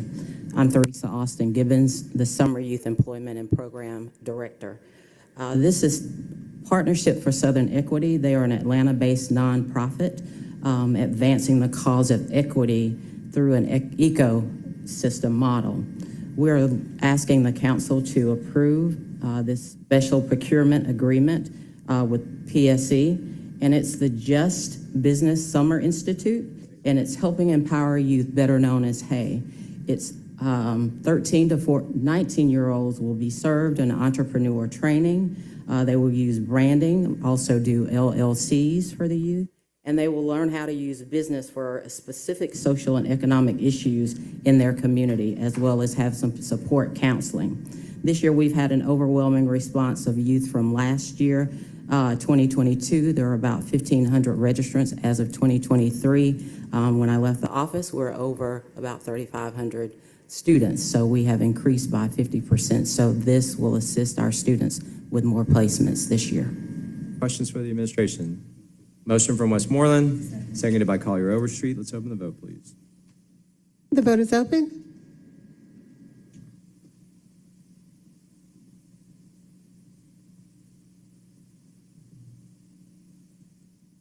The vote is closed. 6 yeas, 0 nays, the motion carries. This item is approved on substitute. Thank you. Next item is 23R 3670, resolution by Councilmember Byron D. Amos requesting that the mayor or his designee authorizes the Department of Finance to cease payroll deductions in the amount of $35.00 from the paychecks of city employees parking in the government center parking deck effective December 31, 2023, and for other purposes. I believe the intent is to hold this so that the department can continue working with the author of this further. I'll make that motion. It's been seconded by Westmoreland. Let's open that vote, please. The vote is open.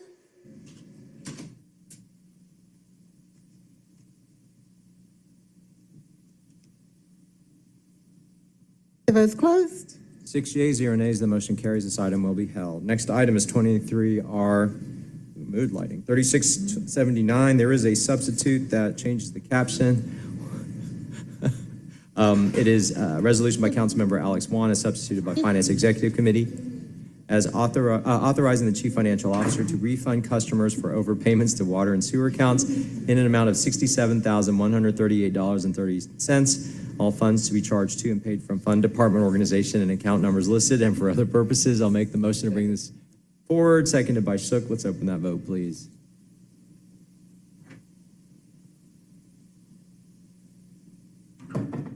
The vote is open. The vote's closed. 6 yeas, 0 nays, the motion carries. Substitute is before us. If there are no questions on this one, I'll make the motion to approve on substitute, seconded by Shook. Let's open the vote. Let's open the vote, please. The vote is open.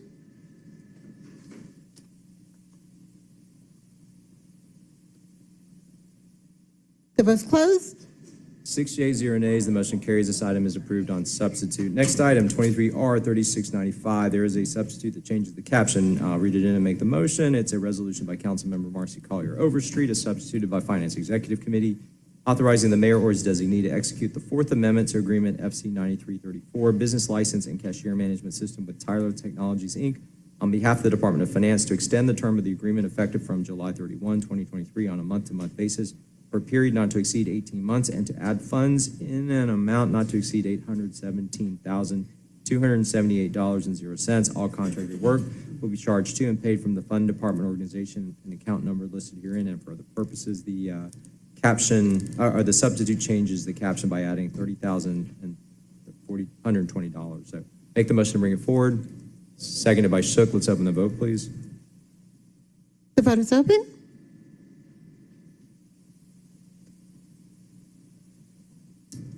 The vote's closed. 6 yeas, 0 nays, the motion carries. The substitute is before us. Mr. Davis. Good evening, council members. Lawrence Davis, Jr., Revenue Chief of the Office of Revenue. As stated, this is to enter into a month-to-month agreement with Tyler Technology for up to 18 months. This is basically to allow us to continue the solicitation process that's already started, as well as to give us a more reasonable time frame for the implementation of a new system. All right, questions? So there's a motion from Westmoreland to approve on substitute. So the 18-month covers both the procurement as well as implementation, because that's a typically longer than we typically do on a month-to-month.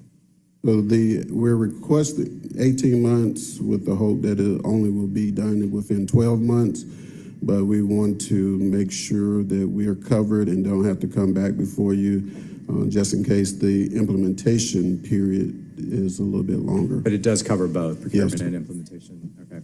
And I would just say this is one that, as y'all Yes, know, sir. but it's a priority. So, Yeah. all right, there's a motion from Westmoreland, seconded by Collier Overstreet, to approve on substitute. Let's open the vote, please. The vote is open.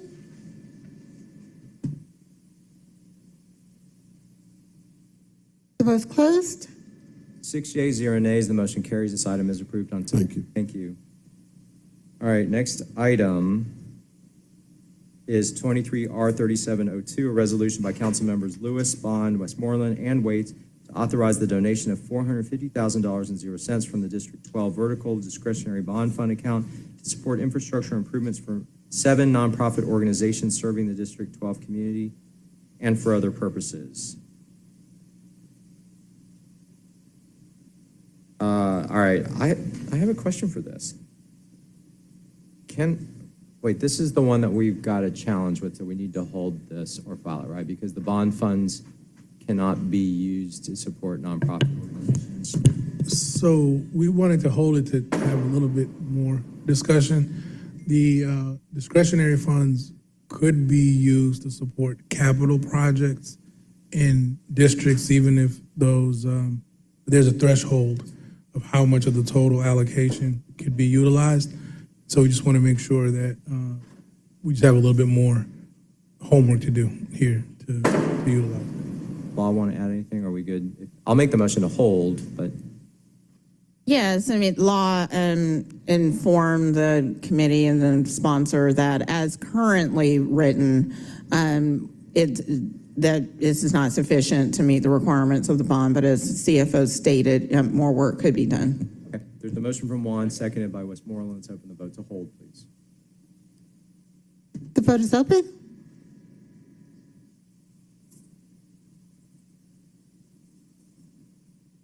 Will everyone please vote?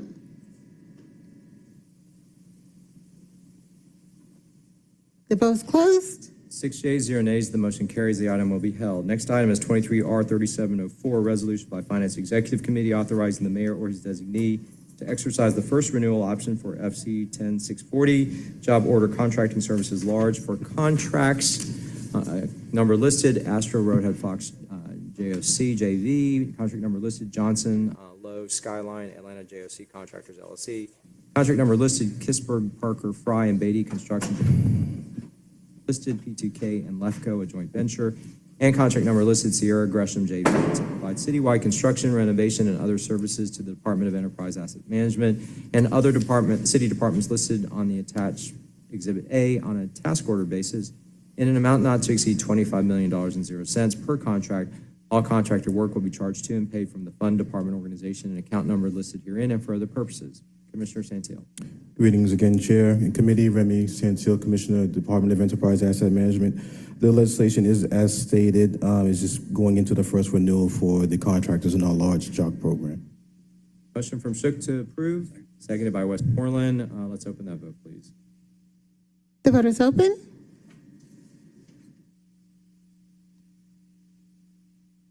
The vote is closed.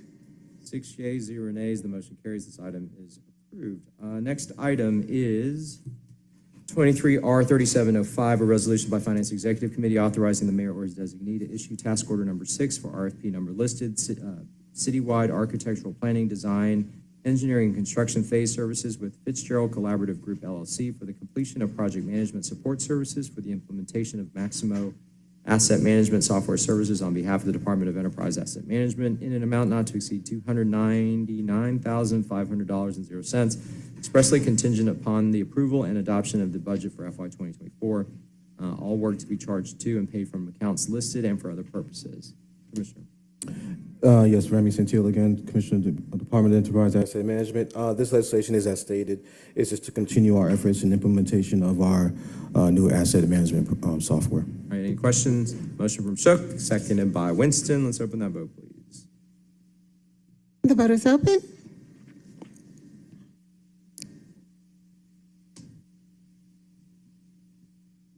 The vote is closed. 7 yeas, 0 nays. Motion carries. Item is approved. Next item, 23R3706, a resolution by Finance Executive Committee authorizing the mayor or his designee to execute agreements for RFP number listed, citywide relocation services with Leslie Regis, Inc., doing business as Atlanta Cargo Transportation Co., and Beltman Group Incorporated on behalf of the Department of Enterprise Asset Management and other city departments listed in Exhibit A on an as-needed basis for relocation services for a term of 3 years with 2 one-year renewal options in an amount not to exceed $440,000 and 0 cents, expressly contingent upon the approval and adoption of the budget for FY 24. All contracted work will be charged to and paid from the fund, department, organization, and account number listed herein and for other purposes. Commissioner. Yes, this legislation is as stated. This is just an agreement for our relocation services. All right, any questions? Motion from Shook, seconded by Westmoreland. Let's open that vote, please. The vote is open. The vote is closed. 7 yeas, 0 nays. Motion carries. Item is approved. Next item, 23R3707, a resolution by Finance Executive Committee authorizing the mayor or his designee execute special procurement agreement number listed, Group AA1 Signals Project with Smart Road Technology LLC on behalf of the Atlanta Department of Transportation pursuant to Section 21191.1 of the City of Atlanta Code of Ordinances for the purpose of providing signal pole replacements, signal cabinets and equipment, vehicle and pedestrian detection, ADA ramps, signs, and pavement markings at specified locations for a term of 2 years with 0 renewal options in an amount not to exceed $371,369.15. All contracted work will be charged to and paid from the fund, department, organization, and account numbers listed herein and for other purposes. Deputy Commissioner Moore. Yes, sir. Greg Moore, Deputy Commissioner for Capital Delivery, ATL DOT. This is a special procurement to contract with Smart Road Technology LLC at 2 locations. The first being Piedmont Avenue at El Prado Botanical Gardens entrance for full signal upgrades, ADA improvements. The second location being North Avenue at Somerset Terrace for pedestrian improvements with installation of pedestrian hybrid beacons, ADA ramps, bulb out installation, and updated striping. The funding for these two, for reference, for both locations being impact fees and T's plus. All right, questions for the department? Motion from Westmoreland, seconded by Winston. Let's open the vote, please. The vote is open. The vote's closed. 7 yeas, 0 nays. The motion carries. This item is approved. Thank you, Mr. Moore. All right, it takes us now to dual referred items. First one up, 23-0-1258. Ordinance by council members Hillis, Westmoreland, Winston, Dozier, Bakhtiari, Juan, Amos, Collier Overstreet, Faroki, Bond, Waits, and Lewis, as substituted by Finance Executive Committee to amend the charter of the City of Atlanta, Georgia, 1996, Georgia laws, page 4469 at C, adopted under and by virtue of the authority of the Municipal Home Rule Act of 1965, OCGA section number listed at SEEK, as amended by amending Part 1, Charter and Related Laws, Subpart A, Charter, Article 6, Revenue and Fund Administration, Section 6101, General Powers of Taxation, and to amend Part 2, Code of Ordinances, General Ordinances, Chapter 146, Taxation, Article 2, Ad valorem taxes, Division 1, generally, Section 146, levy of the City of Atlanta Code of Ordinances to increase the amount of the park assessment from 1/2 mil to 1 mil in order to provide for additional revenue to be utilized exclusively support city parks and to revise the restrictions on how such funds may be utilized to provide for increased flexibility and for other purposes. This is a charter amendment. This is the third read for final adoption. Is there any discussion on this? Proof. From Hillis, second by Winston. If there's no further discussion, let's open that vote, please. The vote is open.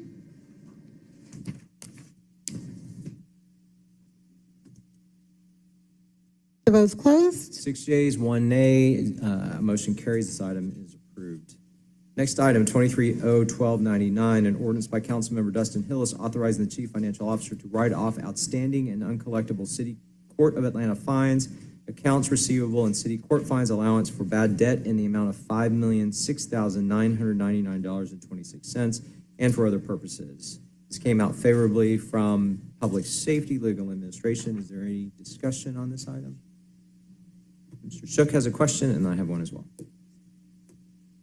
Maybe it's just me. I don't recall seeing a lot of court write-off papers in the past. How often has this been done?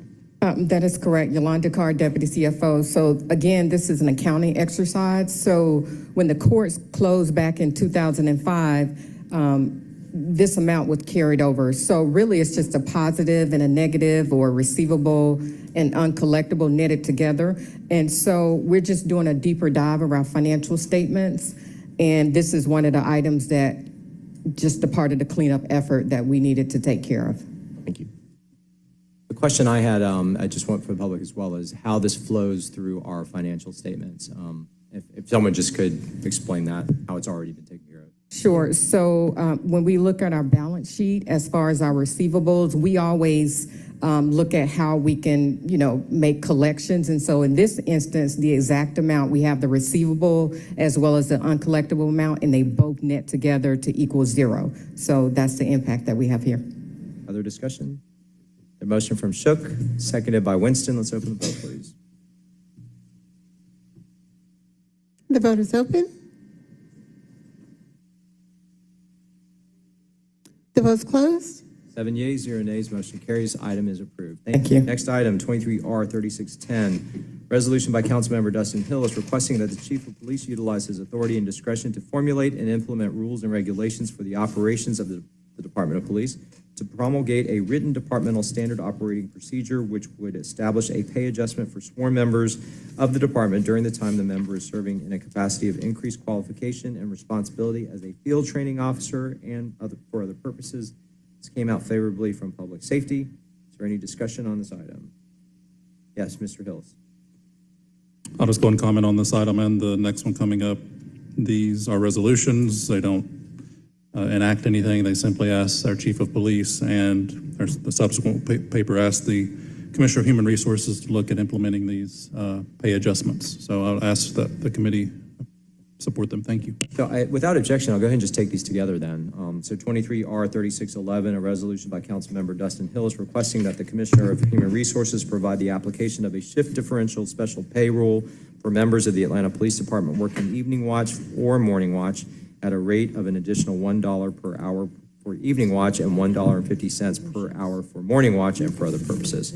All right, with that, there's a motion from Hillis, seconded by Shook, to approve both items. Let's open that vote, please. The vote is open. The vote's closed. 7 yeas, 0 nays, the motion carries. Those two items are approved. All right, onward to papers held. First up is item 55, 23R 3652, a resolution by Finance Executive Committee authorizing the mayor or his designee to execute special procurement agreement number listed, mobile surveillance cameras with Gelman Upfitting LLC, FMP Innovations LLC, and Siemens Industry, Inc. on behalf of the Department of Public Works pursuant to Section 21191.1 of the City of Atlanta Code of Ordinances for a term of 3 years with 2 one-year renewal options to be exercised at the sole discretion of the city in an amount not to exceed $500,000.00. All contracted work will be charged to and paid from the fund department organization and account numbers listed herein and for other purposes. You have the floor. Deputy Commissioner, Department of Public Works, Keith Robinson. This legislation is really just allow us to finish out the build for the mobile surveillance cameras that we built in-house. You know, the first couple of prototypes that we built worked fairly well. And this allows us to go out and purchase some of the key components as it relates to solar panels, cameras, and batteries, and allows us to put, 13 cameras in each council district. All right, are there questions? And this was held at the request of the department for what reason? We wanted to do a little bit more background on it. So. Okay, and we're good to move. All right, I'll make the motion. It's been seconded by Westmoreland. Let's open the vote, please. Did somebody else make it? Did you make it? Bakhtiari and Westmoreland. Lord. The vote is open. The vote is closed. 6 yeas, 0 nays, the motion carries. The item is approved. All right, I believe all that leaves are the budget-related papers, but before we, I just want to confirm we've taken care of everything else. So now all that is before us will be budget. That's correct, until you get to the walk-ins, yes. Yeah, let's go ahead and do the walk-ins first. I just want to get all and that way we can focus specifically on, is Mr. Pace back there? Yeah, he is. No, he's not. I don't have my glasses on. I am.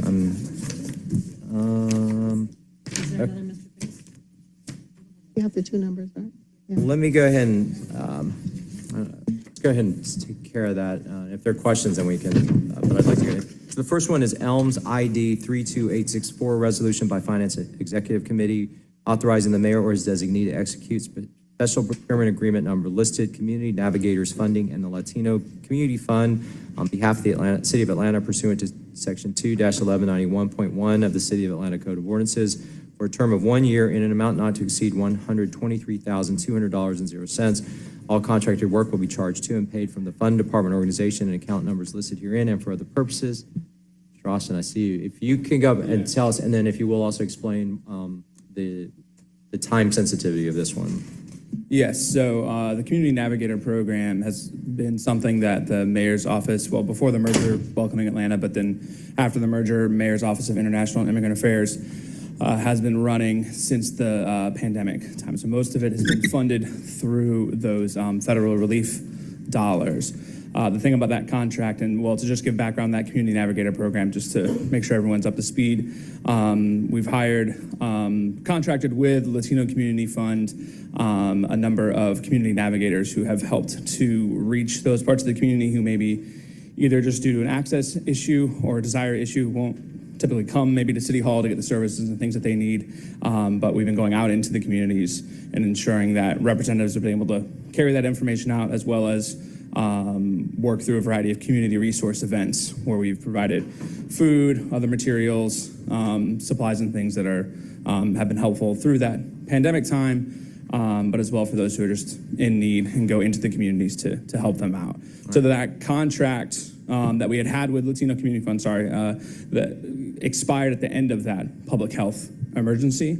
So one, this is a renewal of that contract to ensure that LCF can continue the work that they've been doing, as well as use a different funding source, which some of the urgency there is that it's fiscal $23 that we're going to start this with to be able to continue what LCF has been doing in the past. So effectively, it's an extension of it, but the way that contract was written, we need to do a new contract with some new funding source, so that's why we're here in the urgency. Before I recognize Councilmember Bakhtiari, just for the viewing public, if you will just state your name.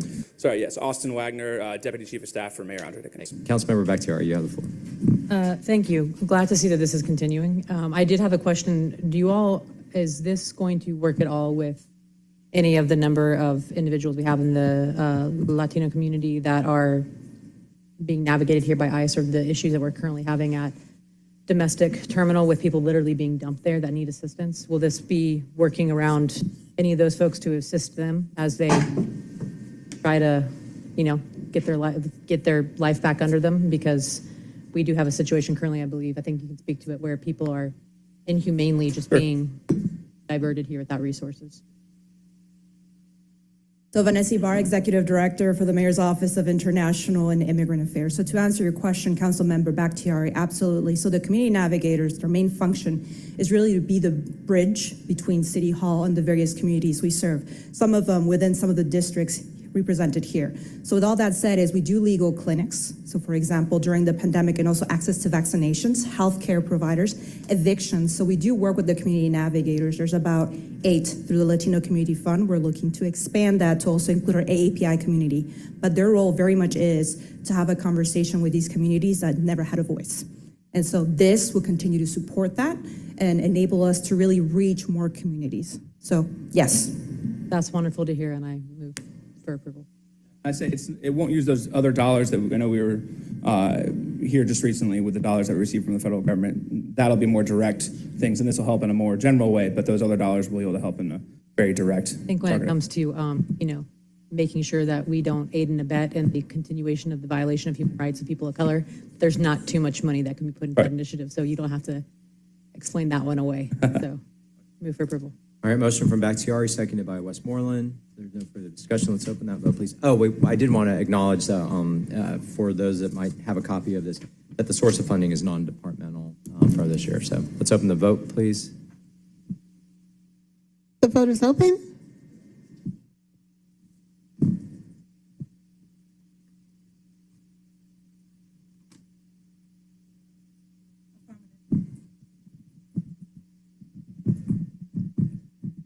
The vote's closed. 6 yeas, 0 nays. The motion carries. This item is approved. Next item is Elms. 7 yeas, Mr. 7 yeas. Next item is Elms ID 32866, a resolution by Finance Executive Committee authorizing the City of Atlanta to donate a total amount not to exceed $205,000.00 to various organizations pursuant to Section 6306 of the City of Atlanta's Charter to support public safety patrols and other public safety initiatives in the City of Atlanta, authorizing the mayor or his designee to enter into any necessary agreements to effectuate the donation, and authorize the chief financial officer or his designee to make all payments from the accounts listed herein and for other purposes. Mr. Pace. Good afternoon, Mr. Chair. Theo Pace, Deputy Chief of Staff, Office of the Mayor. The purpose of this legislation is to make donations to various community organizations within the Peachtree, Martin Luther King, and Cascade corridors for off-duty patrol officers. So this is a donation coming from non-departmental that would support public safety activities within those corridors. And the time sensitivity on this one? These are funds trying to expend at the end of the FY23 budget. Thank you. Thank you. Motion from Juan, seconded by Westmoreland. Let's open the vote, please. The vote is open.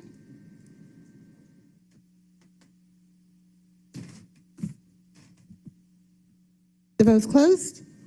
7 yeas, 0 nays. The motion carries. This item Thank you. Approved. Okay, let's go back to Section M, Budget Papers Held in Committee. Here we go. First item is 23-0-1154. There is a substitute for this that does change the caption. There's a motion from Bakhtiari to bring it forward. It's seconded by, is that Hillis? It's to set the ad valorem tax rate for the general levy, bonded indebtedness levy, parks levy, education levy, special tax district levy, and the Atlanta Beltline Special Service District levy based on every $1,000 or part thereof of the value of all real and personal property, to provide that the tax rates established herein shall remain fixed until amended or repealed and for other purposes. Let's vote to take the vote to bring that forward, please. The vote is open. The vote's closed. 7 yeas, 0 nays. The motion carries. This for us. All right. Did you want to speak to this, Mr. Davis? Any questions or discussions on this? This is simply the millage rate paper that has been set forth in the budget piece. All right. There's a motion from Westmoreland to approve on substitute, seconded by Bakhtiari. If there's no other discussion, let's open the vote, please. The vote is open.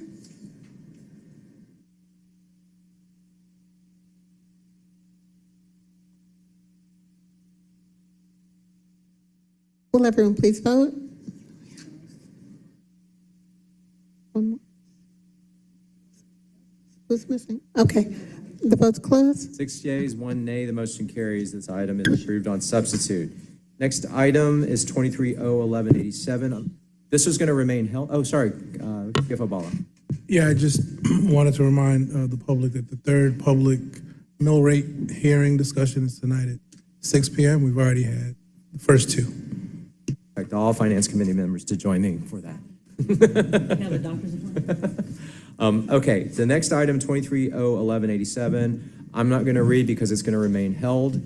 This will be the final levy after everything is done and the tax digest is set by Fulton County. So that takes us to 23-01188. This is the personnel paper. There is a substitute, but it does not change the caption. It's an ordinance by Finance Executive Committee to amend Chapter 114, Personnel, Article 4, Classification Plan of the Code of Ordinances, City of Atlanta, Georgia, so as to provide for certain position abolishments, creations, reclassifications, class creations, above entry authorizations, employee position transfers, position funding, allocation changes, and other personnel actions in line with the FY 2024 budget and for other purposes. I'll move to bring the substitute forward, seconded by Shook. Let's open that vote, please. The vote is open.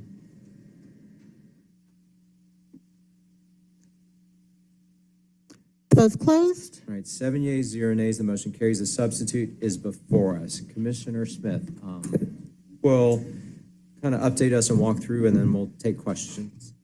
Good afternoon, Tarlisha Smith, Commissioner of Human Resources.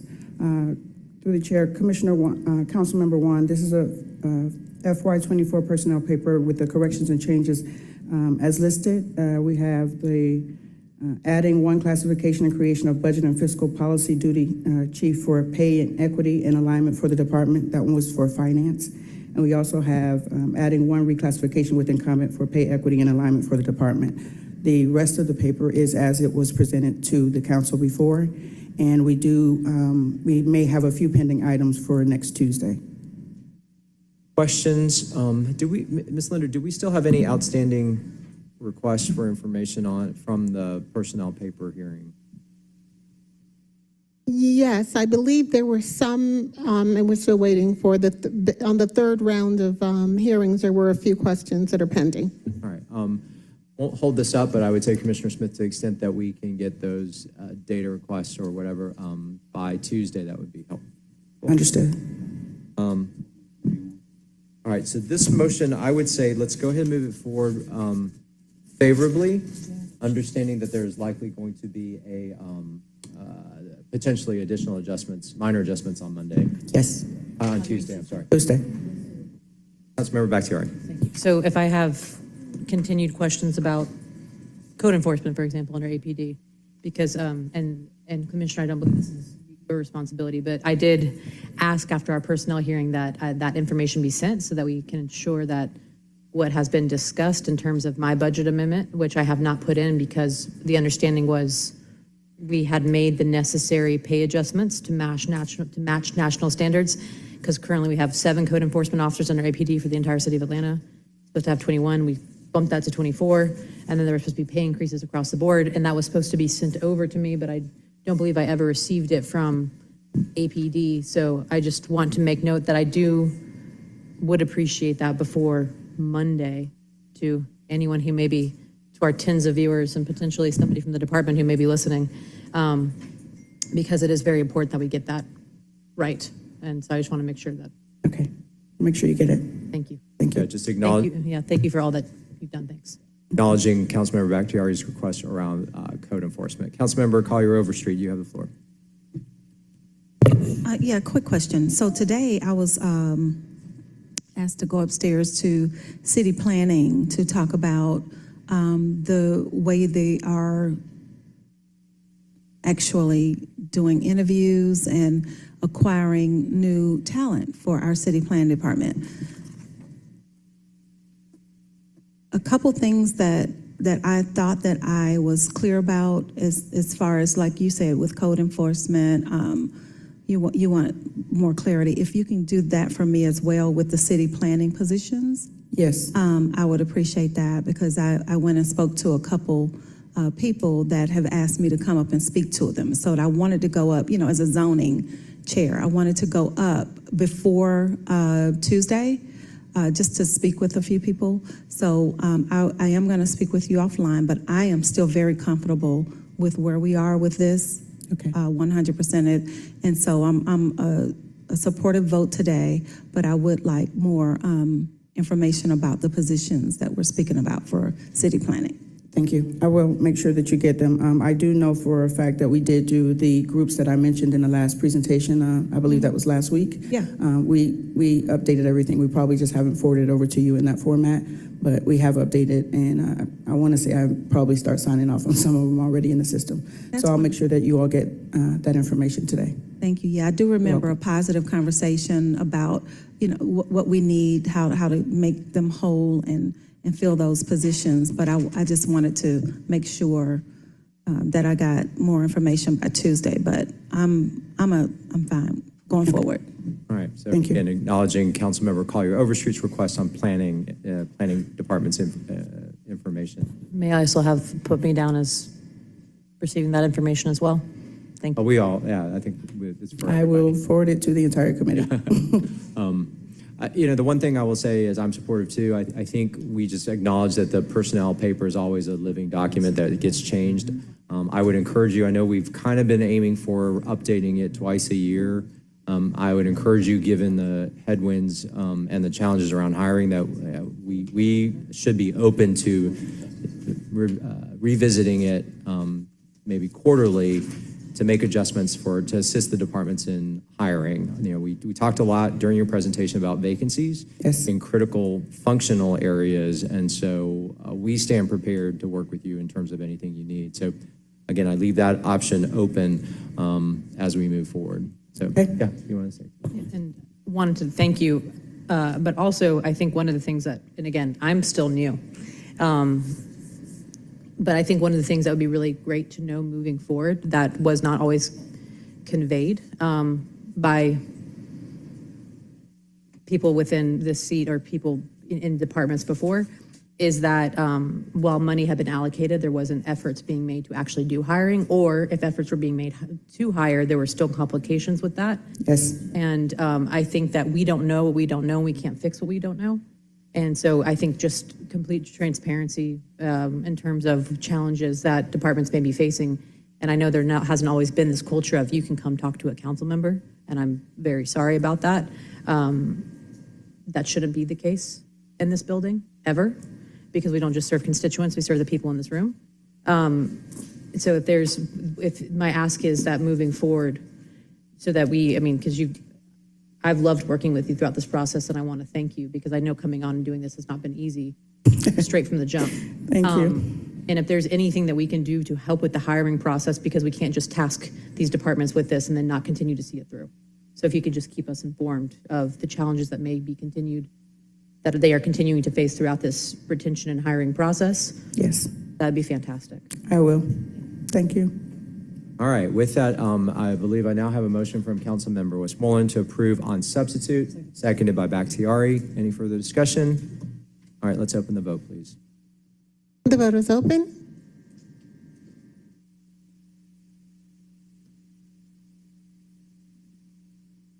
The vote is closed. All right, 7 yeas, 0 nays, the motion carries. This item is approved on substitute. Again, you have, if you need to on Monday to adjust it again, just let us know. Okay, thank you. Tuesday. Since Councilmember Juan seems to be confused, Monday is Juneteenth. We will not be here. This will start on Tuesday. We will be out celebrating the holiday. Okay, next item is item 59, 23-0-12-17. There is a substitute for this, but it does not change the caption. It is substitute ordinance by Finance Executive Committee adopting the fiscal year 2024 proposed budget to include all funds and for other purposes. I'll make the motion to bring substitute force. Seconded by Shook. Let's open the vote, please. The vote is open.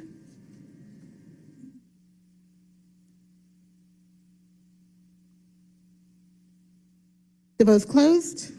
7 yeas, 0 nays, the motion carries. The item is before us. And CFO Bala, if you will let us know what the substitute, it inserts fund amounts in section 1, but it is consistent with everything that we've been looking at in terms of the budget presentations, correct?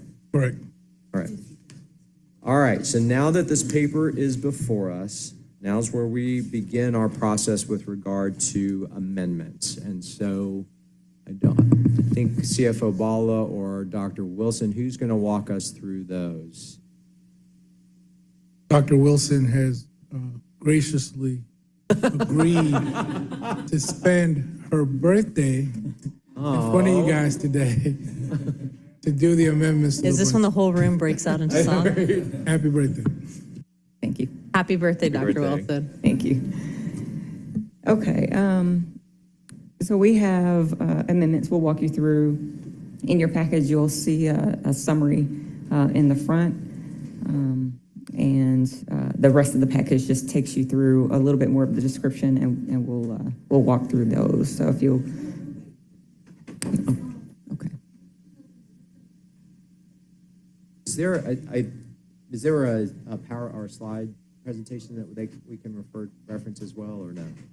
No, it's just the email version. Okay, that's okay. So we're gonna hold off just 1 second to get copies.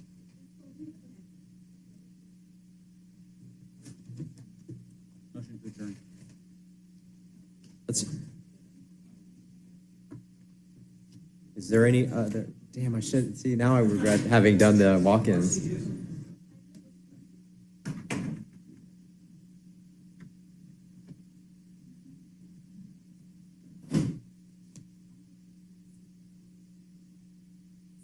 I'm still paper. I'm still very paper. Maybe higher than that. Maybe.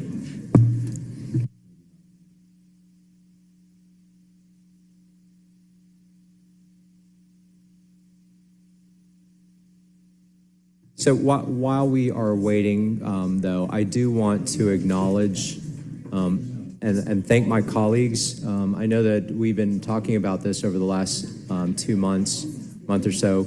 I believe everybody has been very good about kind of communicating their budget amendment requests to either Ms. Lindo, Mr. Pace, or the Finance Department. So I believe they have received everything in terms of requests, and then we'll go through what they have been able to accommodate. I do know that we've got another one that a council member is going to bring forward today, but I'm hoping that at the end of this process that there should not be any more surprise amendments to come before us before Tuesday, because I will say if they do, it'll be kind of a heavy lift at that point, from this point on. So, yeah.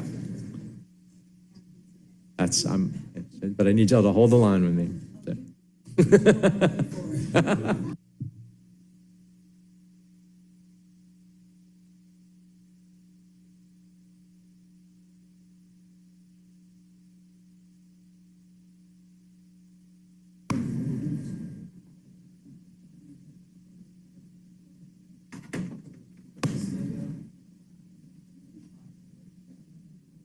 All right, colleagues, we're going to take a 5-minute recess as we wait for coffee, because I'm going to go get copies. So we'll return. My clock says 3:39. We'll be back at 3:45, please.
What?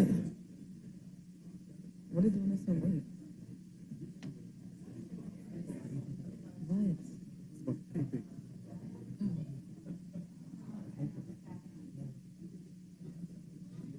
No, you don't look like you was trying to.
All right, let's go ahead and reconvene. And prioritize those that really need copies right away. I'm happy to give mine up until the others come in. All right, so Dr. Wilson, I'll go ahead and turn the floor back over to you. Walk us through your discussion of the amendments.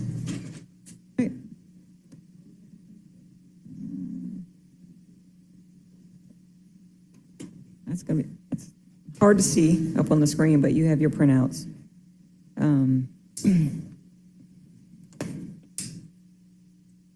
If we look at number 1, I think it starts on page 5. There we go. This is to amend the FY 2024 proposed budget to increase funding for salaries and benefits within the Department of Grants and Community Development. This was an adjustment we needed to make for salaries for that department because at the time that we pulled the data in February, they still had staff that were being moved around a little bit, so they weren't in their landing spots yet within the department. So in order to shore up some of their salaries, we were making an addition to their salaries and benefits lines for grants and community development. All right, any questions on this first amendment?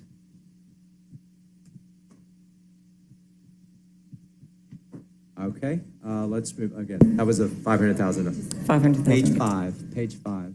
This is the salaries and benefits within the Department of Grants and Community Development. Okay? All right. Right. Number 2 is to amend the budget to increase funding for House Proud Atlanta for senior home repairs. This is $150,000 for that initiative. Questions for Dr. Wilson? And I do want to point out the source of funds for this is to decrease the operating excess reserve that had been originally budgeted. Right. So wherever you see the line of operating excess reserve, this is restricted reserves, and you'll recall in the proposed budget we started at $7 million. With the accumulation of the budget amendments, the use of those funds are about 1.75. So that will bring the restricted reserves with these proposed amendments for the general fund to a little over $5 million. Okay. Questions on amendment number, that was amendment number 2.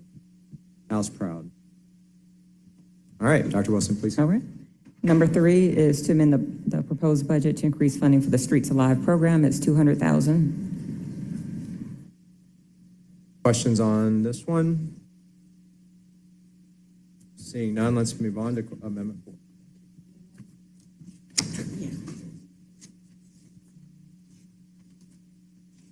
Chief Gabriel's going to help me because I cannot see the screen up there. Number 4 is to amend the budget to increase funding for the Human Relations Commission. It's $50,000. Questions on amendment 4, $50,000 Human Relations Commission. All right, seeing none, let's move on.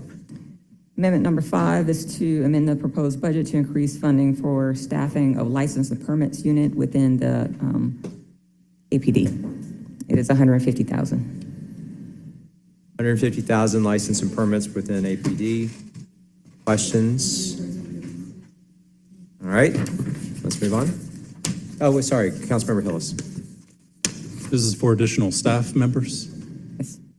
To help with the licensing and permits division. How many positions? I think it was up to 3. Up to 3 positions. Thank you. Other questions on amendment 4? Sorry, amendment 5, that was. All right, please continue. Amendment number 6 is to amend the FY24 proposed budget to allocate funding for the installation of security cameras. This is citywide, $750,000. Yes, Councilmember Hillis. Do we have locations for these, or generally where they will be? There were some specific requests by some council members. How do we get into that? District 1 and 3. Where do we submit those at? But that was a lesser amount. So the initiative here is to make that broader across the city for. So council members to. This is 750 will be primarily designated across city parks, as well as certain areas that have been highlighted by APD. Okay, so I guess the question I have about at least the parks portion of it, all 4 cameras in parks, however, in the 12 different names we call the program, Renewed 2.0 or Moving Atlanta Forward, whatever, there's $4 million allocated for specifically 4 cameras in parks. And the list that I saw, I mean, I believe $4 million would pay for something like 300 to 400 cameras if the pricing we've always gotten from the vendor is the same. So, and the list I see is not 300 to 400 cameras out of that fund. So where does this come in? These are additional allocations. So we're pulling money from the excess operating reserve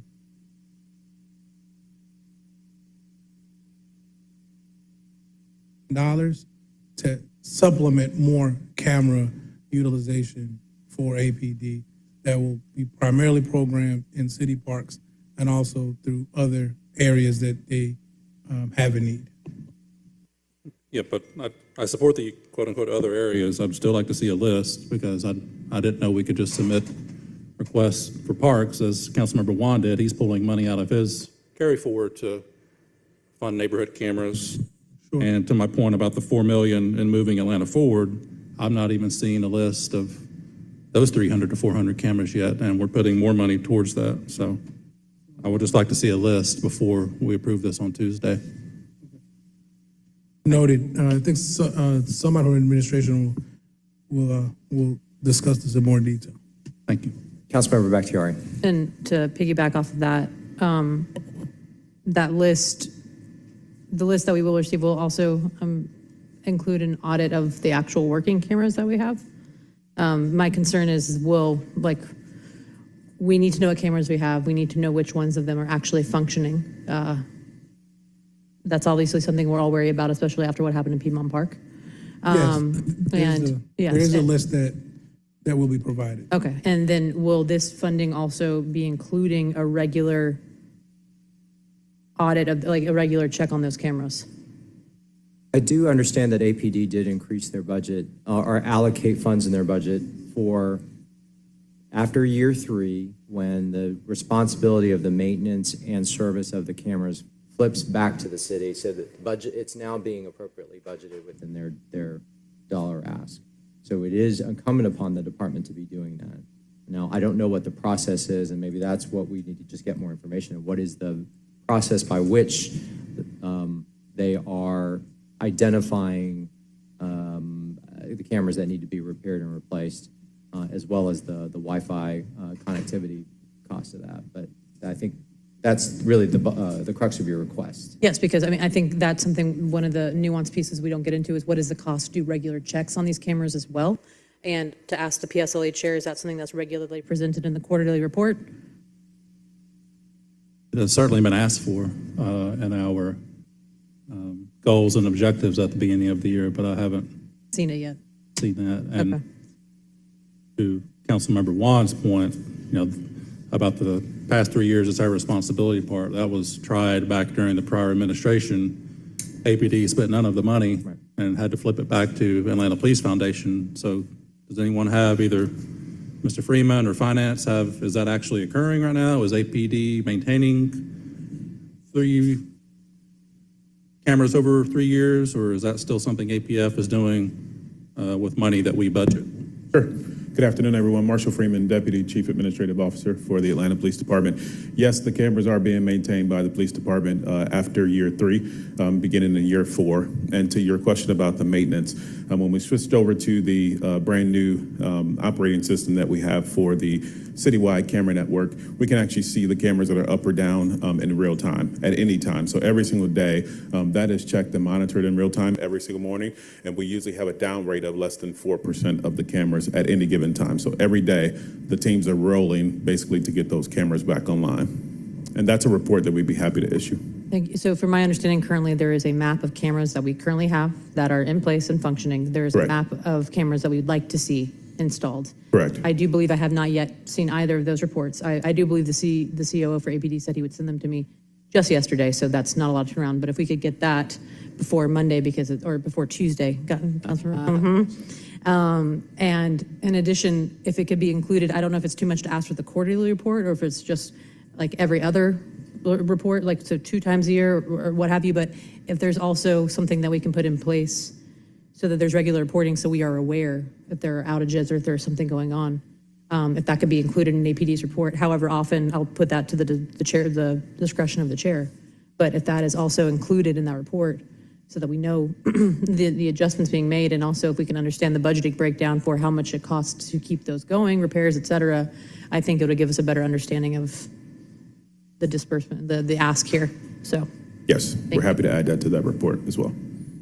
Thank you. Freeman. So we have an outstanding ask here in terms of proposed locations of the cameras contemplated by this amendment. And was there Just to another- clarify on that, given we're putting more money towards cameras in parks, again, which I fully support and want in my parks, but the Moving Atlanta Forward money of $4 million, I haven't even seen a list, and we approved that, or the rollout plan for that last year, but that's around 400 or so cameras. The $750K, that's about 100 or so cameras. So we'd just like to see a list of both of those, where both of those funds cameras will be contemplating being placed. So 2 data requests for Tuesday, and then another request for ongoing reporting in terms of just outage rates and all that on the quarterly reports. Other questions on Amendment 6? Good question. All right, let's keep going. And if it's the will of the committee to pull an amendment and move it differently, then you will. Yeah, we'll take them one at a time, and then once you've gone through them, and then able to deliberate that and take other action if desired. All right, amendment number 7 is to amend the FY24 proposed budget to allocate funding for landscape maintenance at Cascade Road in the I-285 interchange. It is $150,000. Questions on Amendment 7? Councilmember Bakhtiari. Yeah, can I get some additional landscape maintenance in parts of my district? Can Alex submit another amendment? Go ahead, Councilmember Hillis. Councilmember Hillis. So close your ears, Councilmember Overstreet. So we have, a lot of us have exits. Is this, this is GDOT's job. Are they going to reimburse us? Are we going to add more exits to the program? We need beautiful interstate interchanges, but GDOT's going to have to step up. So are they reimbursing us money? Why are we taking care of this and not GDOT? That question can be asked for GDOT. Do that. Councilmember Overstreet. Collier Overstreet, sorry.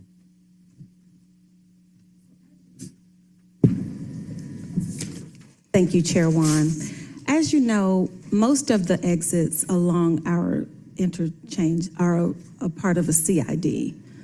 Well, Cascade and Campbellton are not, whereas MLK and most of them are. MLK, Camp Creek, all of them are in other areas.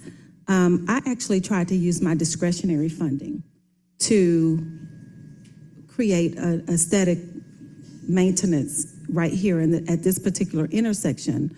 But because the monies are from our taxpayers, we cannot gift those monies to other cities. And City of South Fulton shares these ramps with me. I don't have to tell you all of the amazing people that are exiting Cascade at all times. And it is incumbent upon the city to help GDOT with this maintenance. They only mow the lawn every 8 weeks. I know you all know what your yard looks like if you mow it in 8 weeks. And it really is just a mow, not even grass scrapings picked up. So this was one of my budget asks, and I think $150,000 for something like that for the entire year is extremely reasonable. I do. And I want to would say like your support on that. You absolutely have my support on this one. I think 1,000%. I think the ask is, though, Councilmember Overstreet asked for this. I support it. That's fantastic. But GDOT, there can be a longer dialogue later about GDOT and the favors that they could do for us in terms of doing more to maintain their right-of-way, and also after we house people in clear encampments compassionately, I might add, that they do a good job of maintaining that property so it doesn't come back, so we don't have to spend excess dollars on public safety. But I know you're getting a lot more than you bargained for today. So. Commissioner Just the Cabinet is messenger, certainly too. having lots of conversations with GDOT. So. All right, additional questions on Amendment 7. Or Yes, they just want to pay Councilman- for a sitting mower for each of us. We'll be good with that. Councilmember Hillis. Yeah, and, totally support this, and Councilmember Overstreet. But the two things are, number one, we need more support from GDOT for them to handle their assets. And two, we have more exits in the city that don't just look bad, they're safety hazards. And one in my district is the Bolton Road exit at 285, and it's continually overgrown to where you can't see traffic coming down towards you when you're trying to go from the ramp to Bolton Road. So again, a further conversation to be had with GDOT and whether they are going to get on the ball or they need to reimburse us and us do the work, because we need to take care of our other exits too. Thank you. Councilmember Shook. Yeah. I believe over the years we have brainwashed ourselves into thinking that if we don't do their job, nobody ever will. And so actions like this unfortunately have the negative downside of completely disincenting them from doing any of it. And they're probably sitting back, if they're watching this, laughing, saying, hey, we're going to crack down on GDOT. Oh, let's spend $150,000 to do your job. So just a sour observation. All right, other comments or questions on Amendment 7? Yeah. All right, let's keep moving on to Amendment 8. Amendment number 8 is to amend the FY24 proposed budget to fund the Stephen Solomon Memorial AFR firefighter. It's $50,000. Questions or comments? Councilmember Hillis. Is the $50K to fully fund that memorial, or is this matching funds, or? I believe there are matching funds, that there was funds already raised on that memorial. This is for firefighter Stephen Solomon, who lost his life on the line of duty in that specific area where the park is now. We've talked to administration's coordinated with the council member who brought this amendment forward.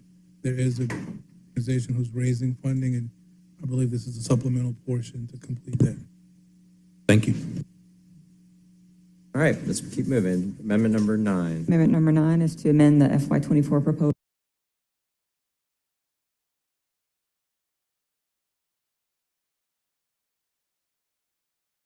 transfer out account.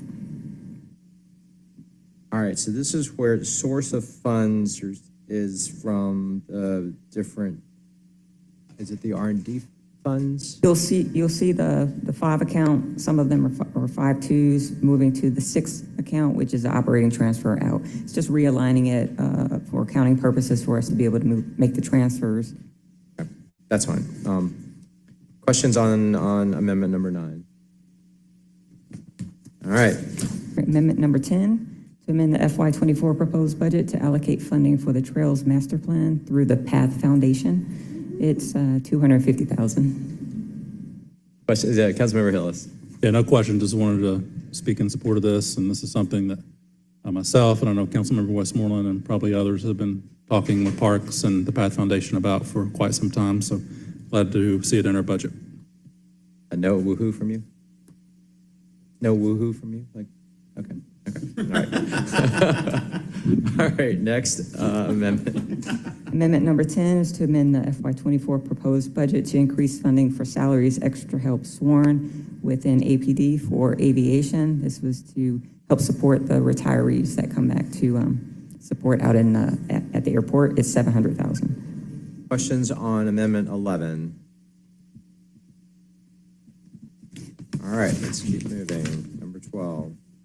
Amendment number 12 is to amend the FY24 proposed budget to support operations within the Office of Inspector General for the Aviation Fund. This one you'll see is $101,406. There are a couple like this within the Office of Inspector General, and you'll also see this with procurement, where they have realigned, relooked at how they allocate their personnel, and have had discussions with Aviation and Watershed about the work that's coming up, the work that's being done. So this is realigning that within aviation. Questions? Questions on Amendment 12? All right. Amendment number 13 is to amend the FY24 proposed budget to support operations within the Department of Aviation. This is the adjustment or amendment that they proposed on the revenue side to reallocate to reserves, and you'll see the vast majority of that is $42,418,307. Questions on 13? All right. Amendment number 14 is to amend the FY24 proposed budget to support operations within the Department of Procurement for the Aviation Fund. This is what I mentioned a moment ago. It's for $642,324. Questions on 14? All right. Amendment number 15 is to amend the FY24 proposed budget to support operations within the Department of Watershed Management. This is a similar adjustment around their revenue allocation and increasing, actually Chief Gabriel alluded to it earlier in his presentation around accommodating the increase in revenue, and that's $27 million.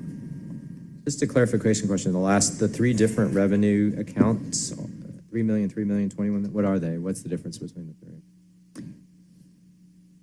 I don't see Jonathan anymore, but the 3912038 is most. Okay. And water is the water and sewer are the other two accounts. Okay. Okay. Very good. This is primarily, most is running a lot heavier than what we thought it was, and we need to acknowledge that in our. Yeah, I was just curious what the three different line items were. Thank you. Other questions? Oh, Mr. Shook. Yeah, in terms of the enterprise amendments for salaries and benefits, are we going to put ourselves in a situation where people doing like-minded jobs across the city get paid significantly more depending on where you work?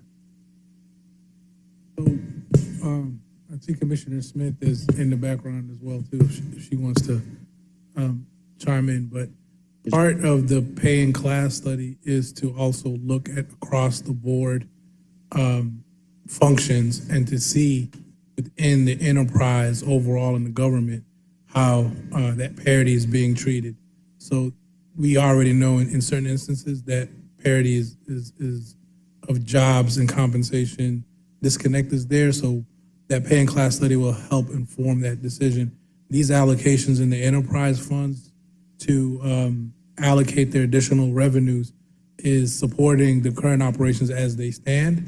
I don't think it's going to enhance or change any differential that already exists, but the differential that exists as they are today is part of what the pay and class study will help make recommendations for. But aren't we doing this backwards?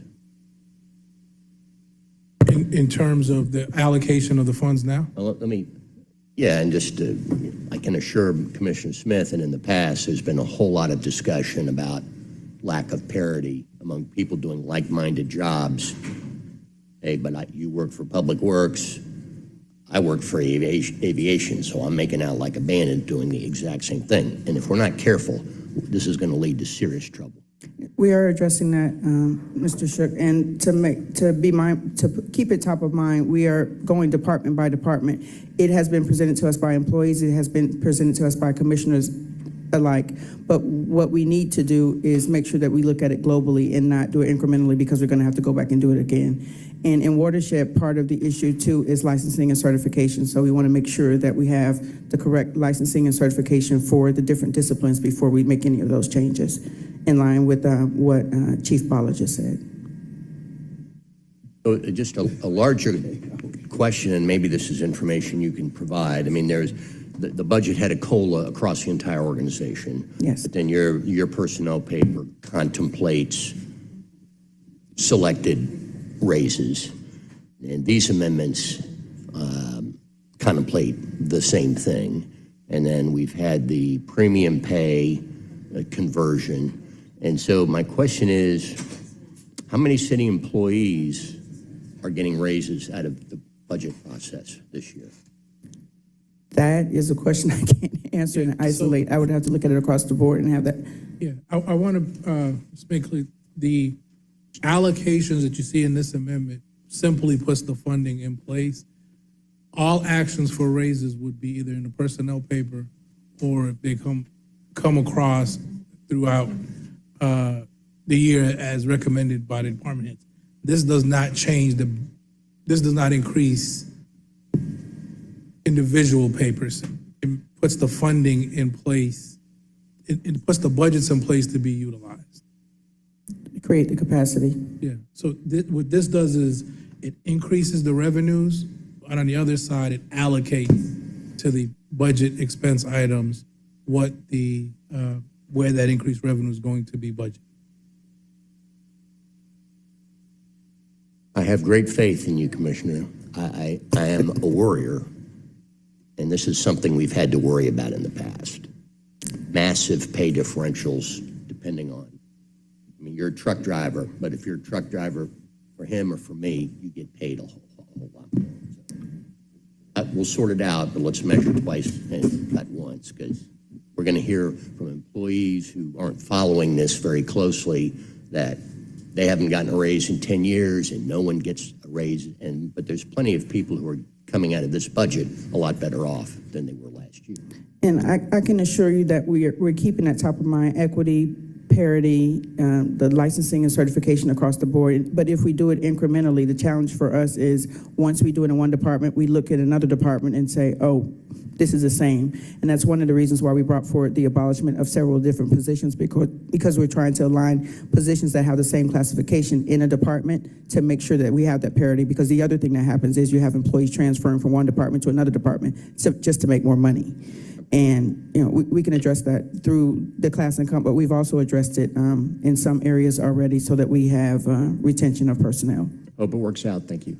Okay, thank you. I would also add, it's not just from department to department, but it seems to be, in the past, more exaggerated across enterprise funds. So, yeah. That's correct. Okay. Okay, all right, other questions on amendment number 15?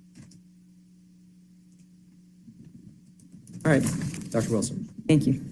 Amendment number 16, to amend the FY24 proposed budget to support operations within the Department of Procurement, Water and Wastewater Fund. Again, this is realigning responsibilities that are upcoming for DOP.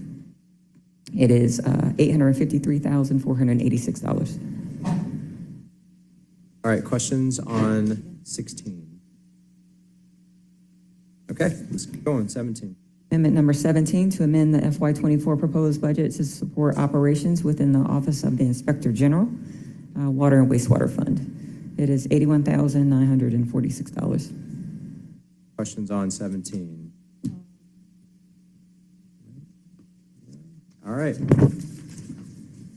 Amendment number 18 is to amend the FY24 proposed budget to provide operational support for city parks. This is the Park Improvement Fund. This is one of the next several that you'll see that address the Parks Mill paper that you took up earlier. The Parks Mill increase is about $16 million anticipated. This first paper is the remainder after we allocate the next two proposed amendments. So the $15,650,000. Question, yeah, Councilmember Hillis, and then I have a question. I don't believe it does, but just to confirm, this doesn't touch the general fund funding for parks? No. The second question is the two different revenue streams. Is that one is Fulton and one is DeKalb? Yes. Okay, thank you. Other questions? Very good. Number 9. Amendment number 19, to amend the FY24 proposed budget to allocate funding for Grant Park restrooms and park lighting. This will utilize the Park Improvement Fund, $250,000. Questions? All right, let's move on to 20. I'll take that. Amendment number 20, to amend the FY24 proposed budget to allocate funding for land acquisition for Pocket Park. Also utilizing the Park Improvement Fund, it's $100,000. Questions on amendment number 20? All right, almost there. 21. All right, amendment number 21 is to amend the FY24 proposed budget to increase funding for salaries and benefits within the Water and Wastewater Renewal and Extension Fund. This is realigning their salaries in 5052, which is R&E. Questions on 21? It's $2,171,189.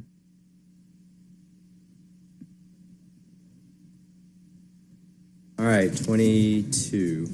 22, last amendment, to amend the FY24 proposed budget to allocate funding for E911 recruit sign-on bonuses up to $10,000 upon initial signing, completion of training academy class, and fill portions and probationary period. This is being funded from the E911 fund for $100,000. Questions? Councilmember Shuck. So there's a bonus program for APD, it's available to APD who have stayed, when did they get it? Year 3, I forget.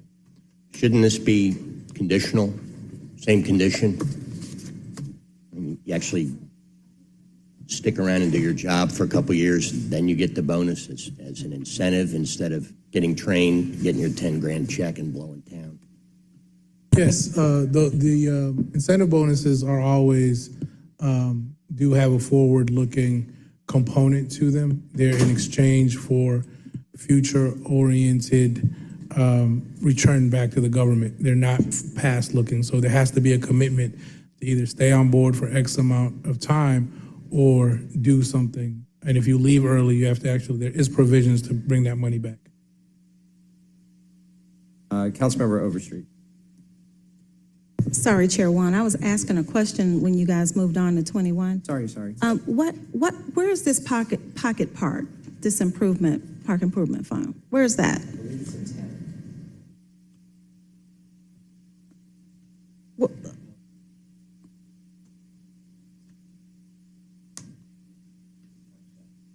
Oh, you say it's not 5?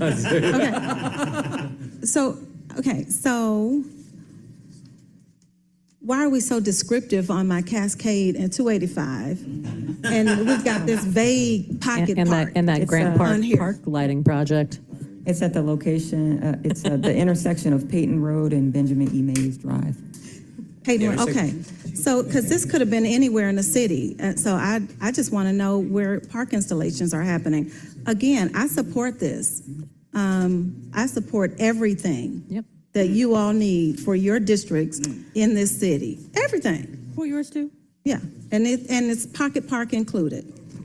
But Thank you. But I would suggest when we get to that point, we should add that extra description if it's at Peyton and Benjamin. Yeah, we definitely need that on here. We can't, Unless we it's a can't free. be vague on some and descriptive on others. We just need to put it out there. Why do I see Mr. Pace? Unless it's a free for all, then I'll go ahead and arm wrestle whoever I need to, and you can just go on and bring that pocket park over here. Thank you, Ms. Collier Overstreet.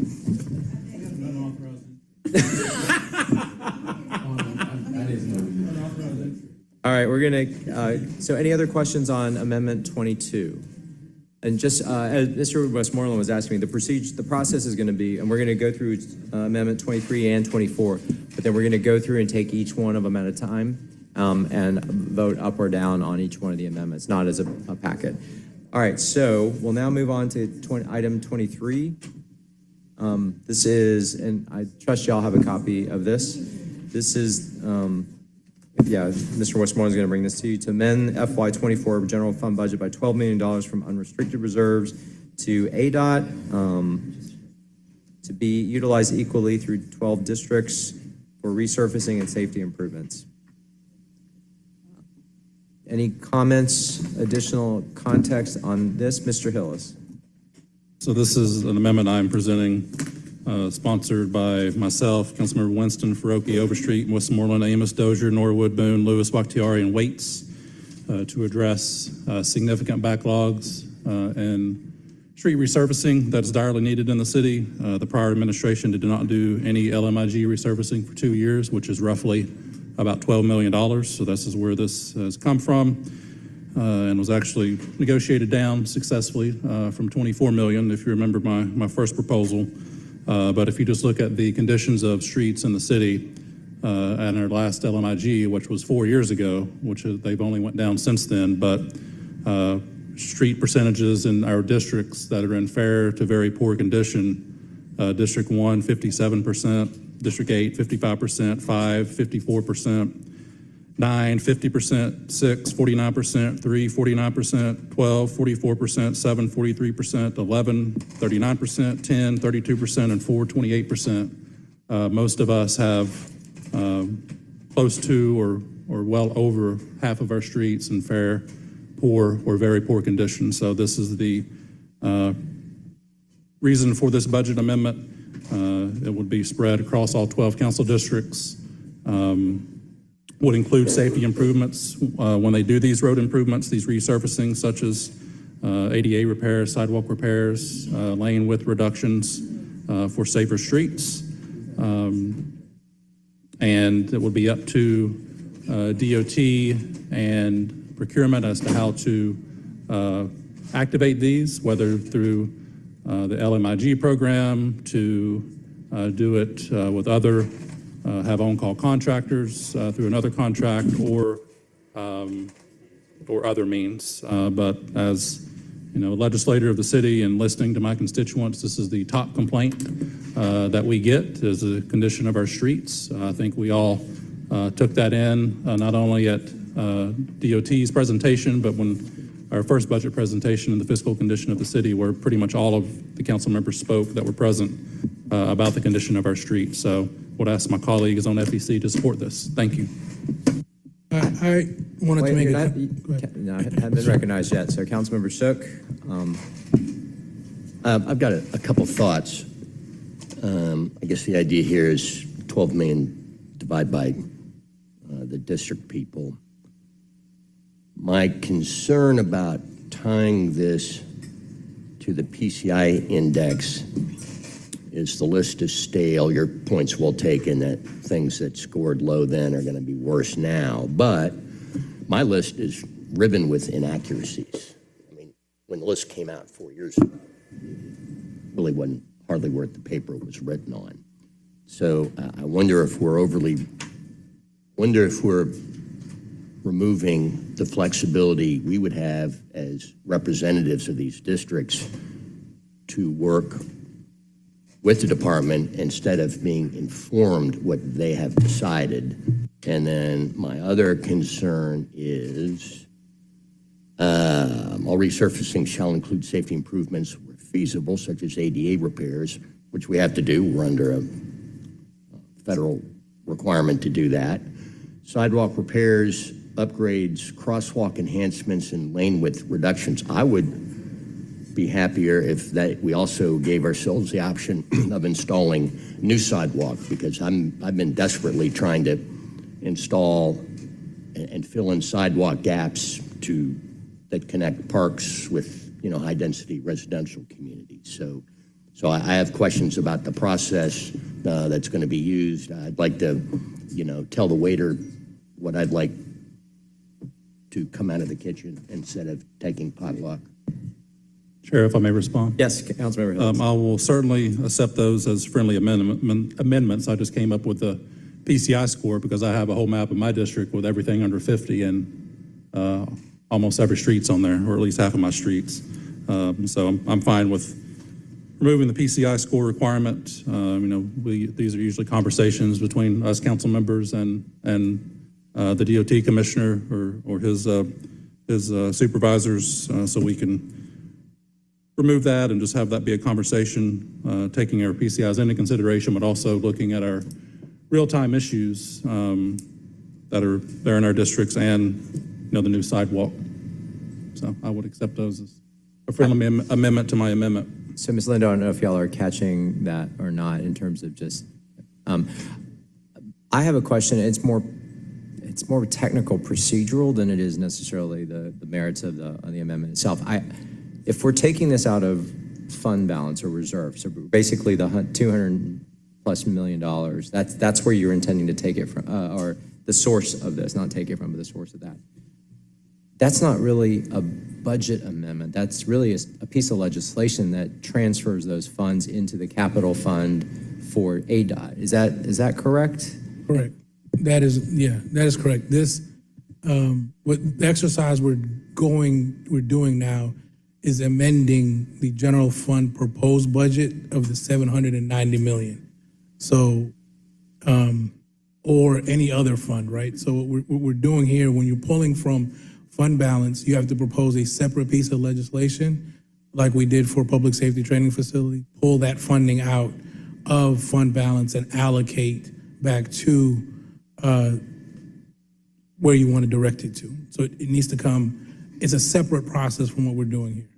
So to accomplish this, we could conceivably walk in an ordinance today that would then also go before council on Tuesday to effectuate the same thing, right? And we have a comparable ordinance that does something very similar, utilizing excess bond funds that we were prepared to bring in on Tuesday for a tune of roughly $9 million or so.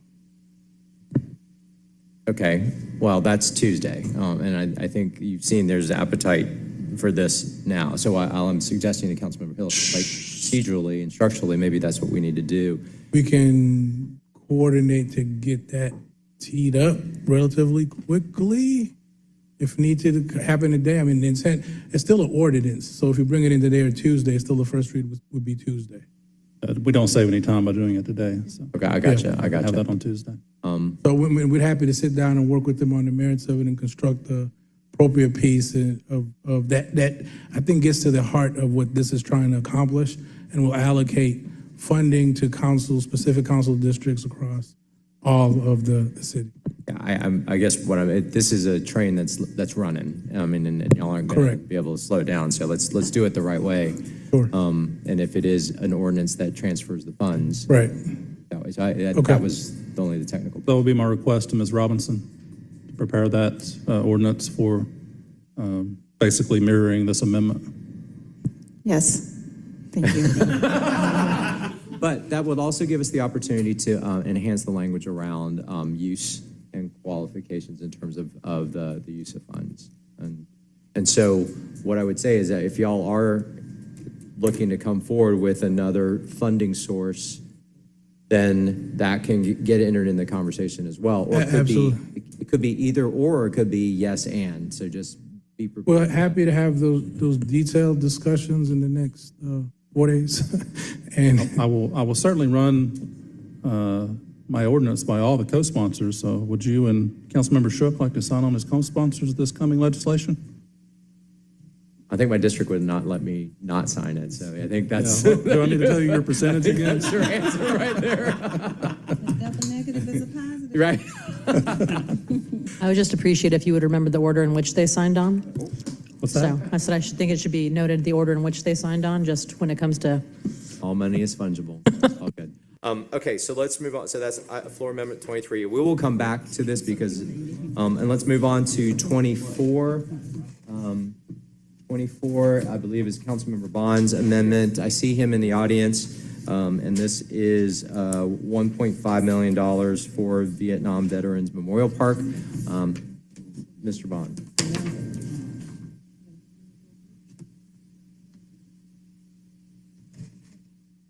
Good afternoon, Mr. Chair, and good afternoon, committee members. This is the funding to create and develop the Vietnam Veterans Memorial that'll be in Piedmont Park. It has the support of the mayor and administration, the Piedmont Park Conservancy, the Sons of Atlanta Veterans, and the Vietnam Veterans Business Association. So I'd like to ask for your approval. Thank you. Any questions for Mr. Bond on this amendment? Okay, so what we're going to do now, any other amendments that will be before us? Yes? Is that an invitation? No. Well, it is, you can bring it, but I mean, if you haven't vetted it, it might not go very far. So, okay, so what we're going to do now is we're going to roll this back. We're going to start at the top of the list again, item number 1, and just move through each one of them. We'll have time to deliberate, discuss it, each one, and then at the end, we'll take a motion, a second, and a proper vote. So I'll ask Dr. Wilson if you'll come back up and just get ready for this. And so we'll start with item 1. This is the salaries and benefits within the Department of Grants and Community Development. Is there any questions or discussion on this? If not, I'll make the motion to amend. I'll need a second. Seconded by Bakhtiari. Is there any discussion? What? We're not going to take them in a block. Sorry. Yeah, I want to.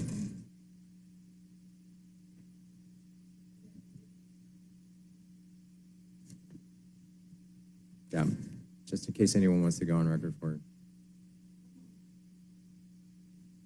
Well, let me ask, do y'all want to take, okay, Dan. Yeah.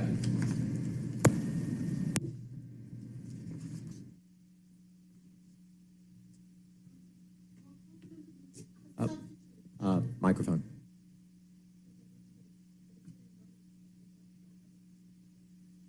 We've brought the substitute forward. I believe we now need to amend it to put all these on there, and then we'll make a motion to approve the amended substitute. Well, we brought it forward. We didn't adopt it, we brought it forward.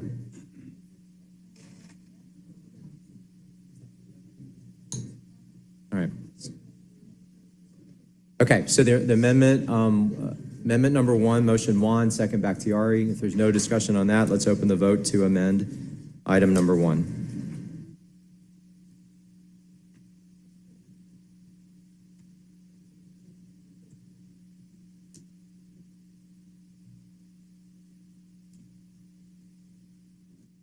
The vote is open.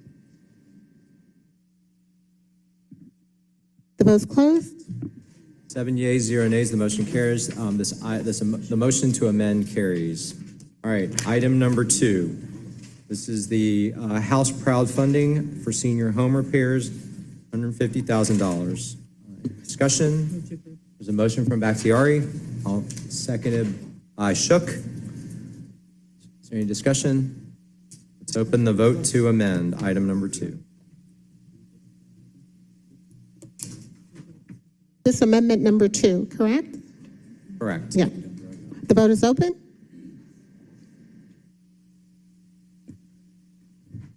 The vote is closed. 7 yeas, 0 nays, the motion to amend carries. Amendment number 3, $200,000 for Streets Alive. Any discussion? Motion from Westmoreland, seconded by Bakhtiari. Let's open the vote to amend. The vote is open. The vote is closed. 7 yeas, 0 nays, motion carries. To amend carries. Item number 4, this is $50,000 for the Human Relations Commission. I'll make the motion to amend. Seconded by Westmoreland. Any discussion? Seeing none, let's open the vote to amend number 4.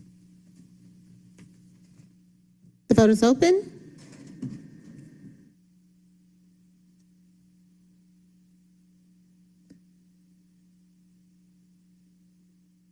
The vote is closed. 7 yeas, 0 nays, the motion to amend number 4 carries. Item number 5, this is increase license and permit staffing of APD, $150,000. I'll make the motion to amend. Seconded by Shook. Any discussion? Seeing none, let's open that vote, please. Amendment number 5, $150,000 license and permits. The vote is open. The vote is closed. 7 yeas, 0 nays, the motion to amend number 5 carries. Number 6, this is security cameras, $750,000. Motion from Westmoreland, seconded by Winston. Discussion, Hillis. So we're not making the motion on condition that we receive this information that we've requested, so how do we hold that accountable? They Because, I mean, emailed I've- something already. I've received an email, but I mean, this is not $750,000 worth of cameras. What we can do is attach the condition to the motion to adopt the agenda as amended on substitute, and then that condition will need to be met before Tuesday. There we go again. So let's hang on to that condition. Huh? No. We're saying let's hang on to your condition, but attach it to the motion on the whole budget. Entire paper. Just a reminder, a list for this $750,000 Plus. in cameras, plus the MAF $4 million list. Okay, so Ms. Lindo, please help me remember that condition. Yes. Get to the whole amended paper. Other discussion on the security cameras, amendment number 6. All right, it's been moved and properly seconded. Let's open that vote, please. The vote is open. The vote, will everyone please vote?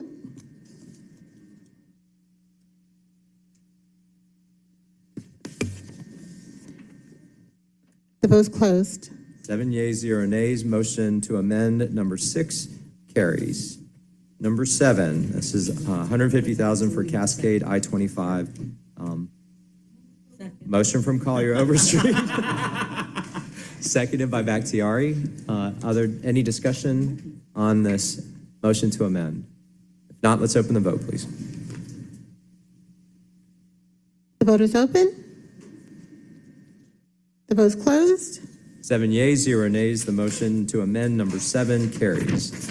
Number 8, this is the $50,000 Stephen Solomon Memorial Amendment, number 8. Motion from Collier Overstreet, seconded by Hillis. Let's open that vote, please. The vote is open.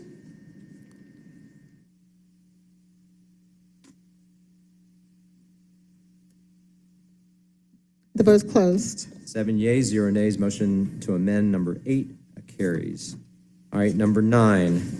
This is the Oracle ATL Cloud Support Services for a total of $8.1 million. I'll make the motion to amend, seconded by Shook. Any discussion? Seeing none, let's open the vote, please. The vote is open.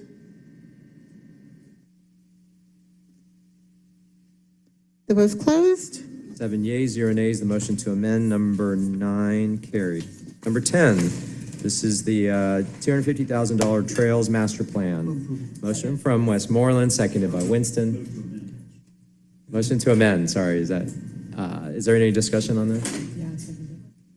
Not, let's open the vote, please. Westmoreland and Winston.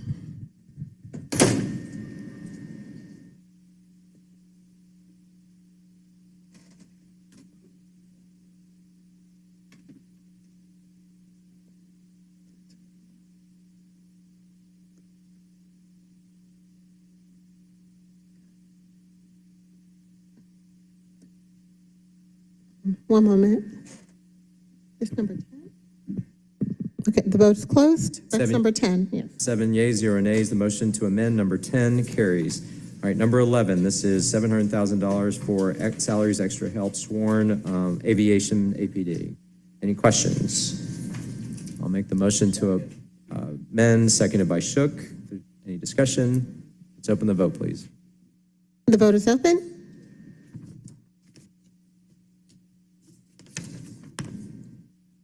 The vote's closed. 6 yeas, 0 nays. The motion to amend number 11 carries. Nope. Is that right? Yes. Yes, Okay. correct. We're on to number 12. This is the $101,000 Office Inspector General Aviation Fund. Motion from Bakhtiari, seconded by Shook. Any discussion? Let's open the vote to amend number 12. The vote is open.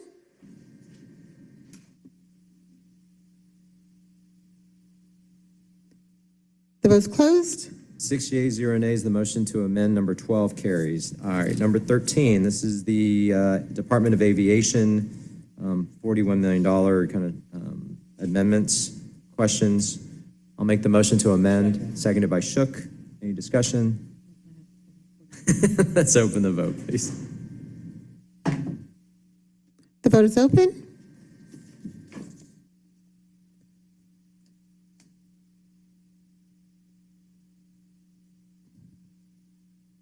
Will everyone please vote? The vote is closed. 7 yeas, 0 nays. Motion to amend number 13 carries. All right, we're on to 14. This is the $642,000 for Department of Procurement Aviation Fund. Motion from Bakhtiari, seconded by Collier Overstreet. Any discussion? Let's open the vote. Amendment number 14. The vote is open.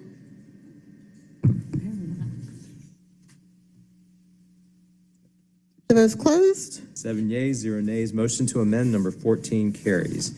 Number 15, this is $27 million amendments, series of amendments for watershed. I'll make the motion to amend, seconded by Collier Overstreet. Any discussion? Seeing none, let's open that vote, please.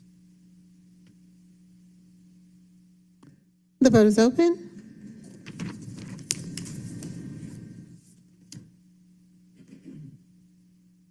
The vote is closed. 7 yeas, 0 nays. Motion to amend number 15 carries. Item number 6, Amendment 16. This is $853,000 Department of Procurement Wastewater and Wastewater Fund. I'll make the motion to amend, seconded by Shook. Any discussion? Open the vote on motion to amend 16. The vote is open.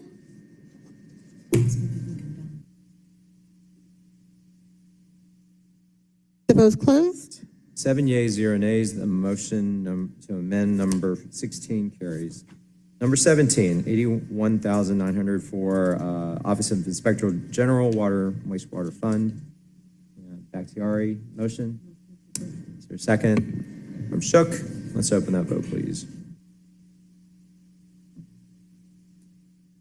The vote is open. The vote is closed. 7 yeas, 0 nays. That motion to amend 17 carries.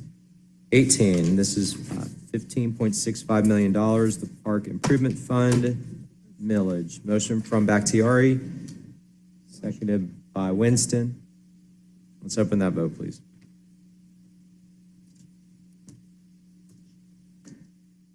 The vote is open.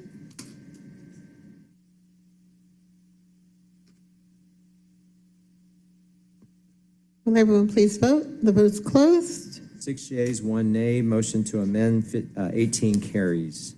Number 19, $250,000 for Grant Park restrooms and park lighting. Motion by Winston, seconded by Bakhtiari. Let's open that vote, please. The vote is open.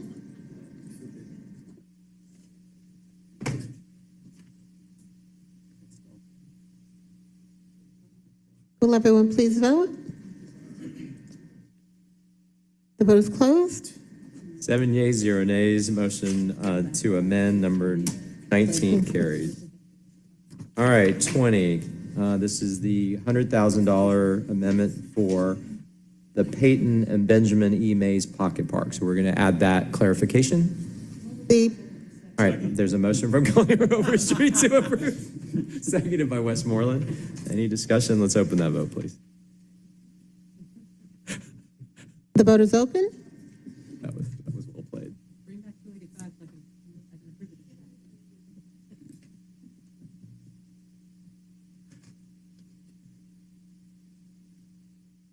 The vote is closed. 7 yeas, 0 nays. The motion to amend 20 carries. Item 21, this is the salary and benefits within water and wastewater, $2.1 million.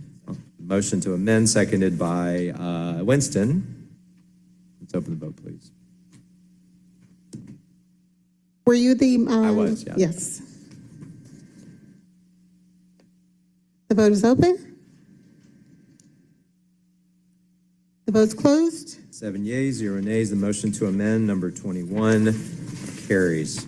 Item 22, this is the $100,000 sign-on bonuses for E911. Motion from Shook, second from Bakhtiari. Any discussion? Let's open that vote, please.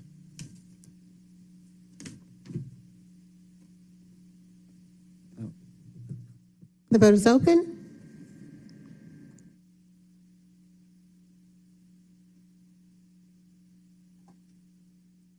The vote is closed.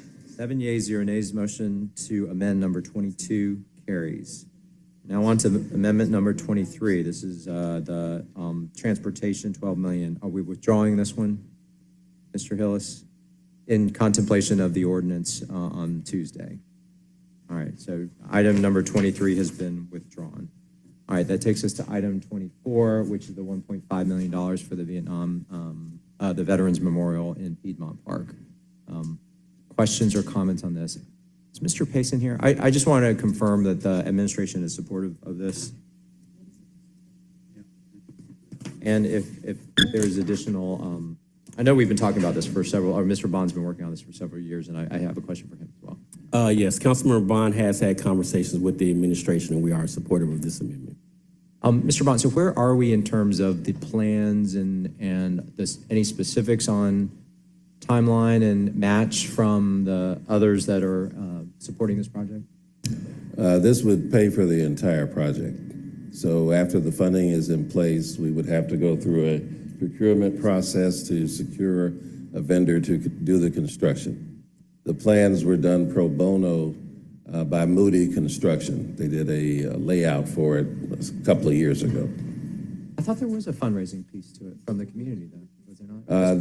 There had been, but it was inadequate. And has a location been identified in the park? Yes, the Conservancy has signed off on the location.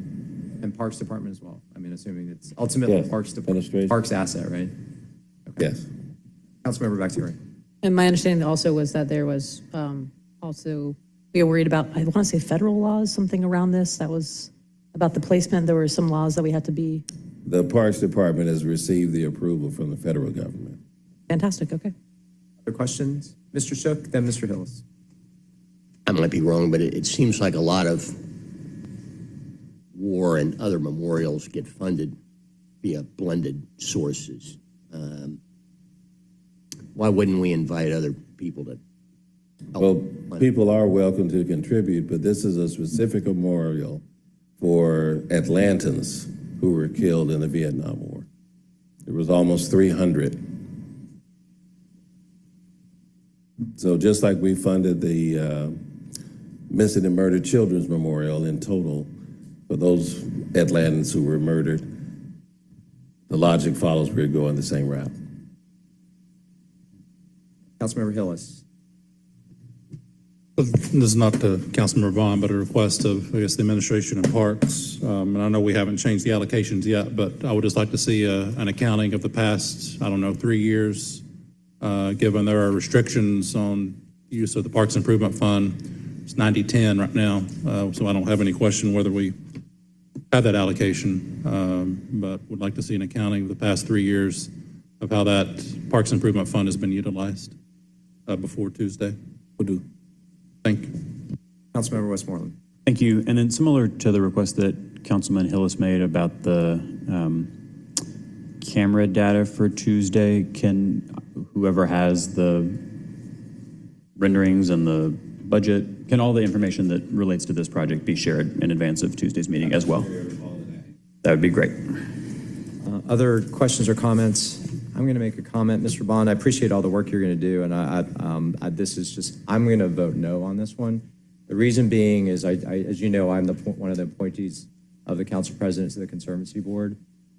There are so many other capital immediate needs that have been discussed by the board that I feel conflicted in putting this in front of those.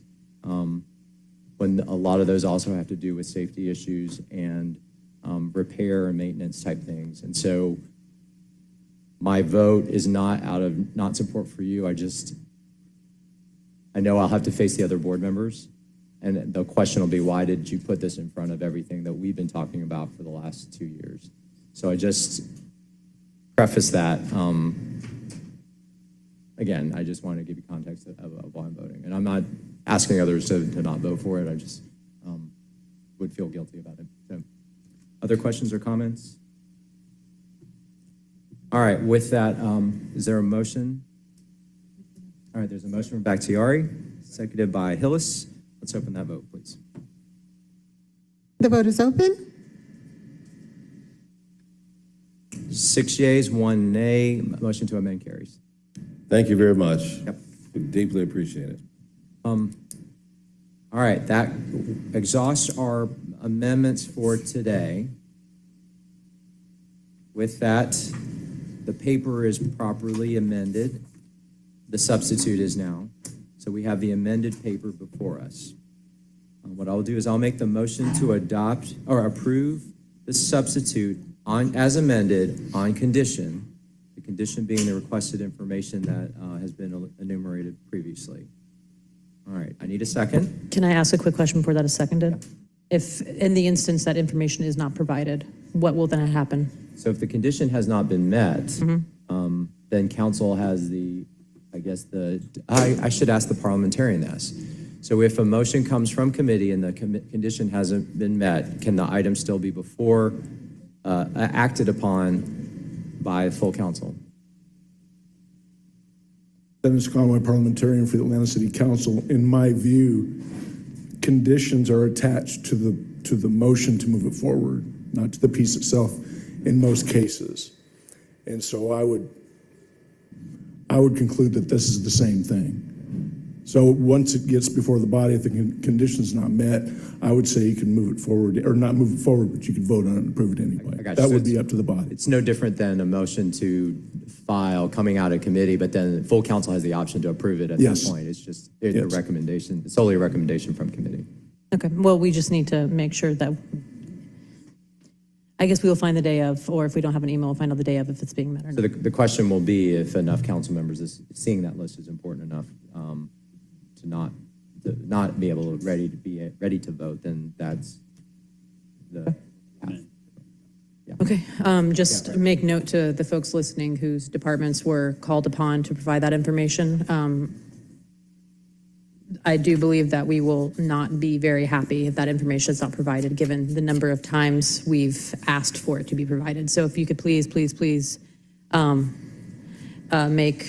make note of that, and please get it to us before the weekend, or at least before Tuesday morning. That would be very, very helpful. And council member did also bring up, Westmoreland brought up a good point that we also, if we don't get the requested information for that particular amendment, we always have the opportunity to remove that amendment in terms of the funds. And I did hear from the finance department that they will be concluding and responding to the week 3 questions from budget hearings, so we will be getting that between now and Tuesday as well. Councilmember Hillis. Yeah, just to the same point. We received a number of responses, but there are some that we have not received responses to. And Mr. Freeman, a number of them were from APD. So if you could double check on those and get those to us by Tuesday.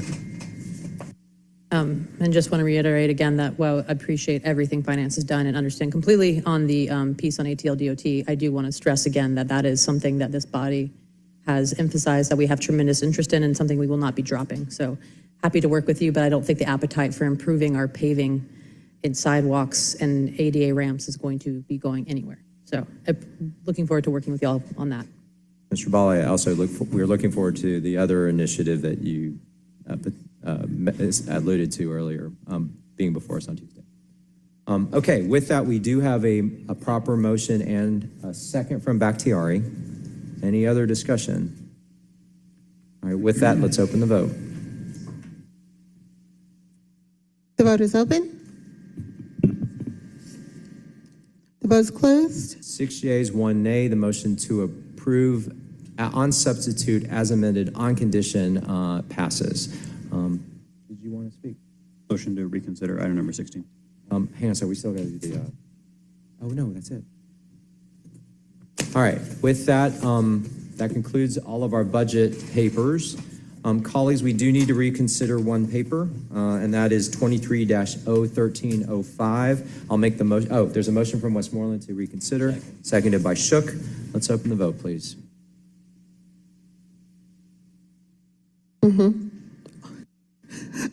Vote is open.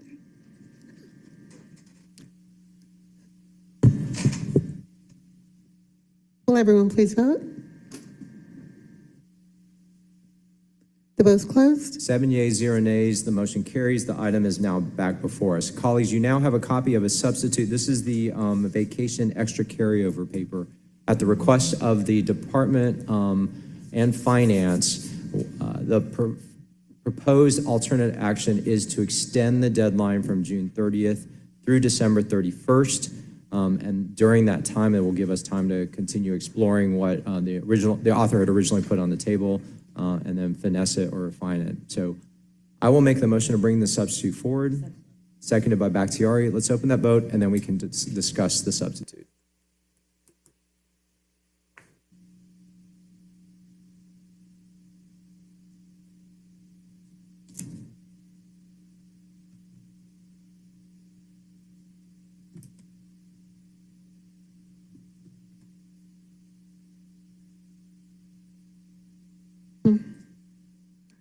The vote is open.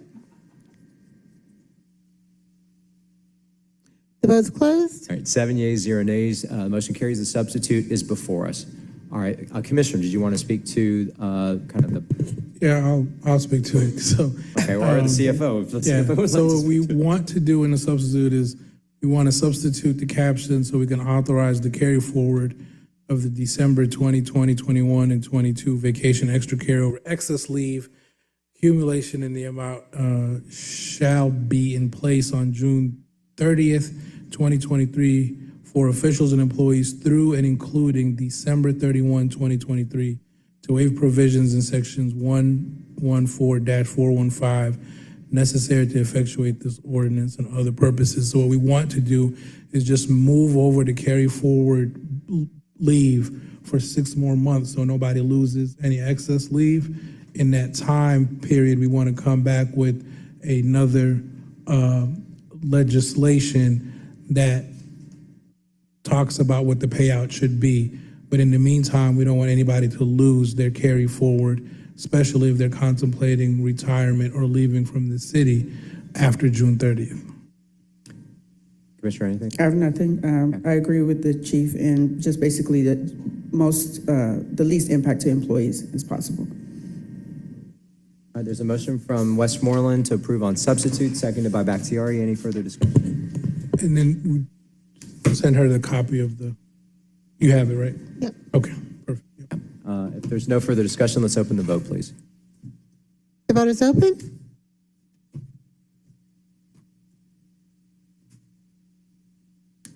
The vote is closed. 7 yeas, 0 nays. The motion carries. This item is approved on substitute. Ms. Lindo, does it take care of all of our legislative items? That's correct. That's correct, Mr. Chair. Okay.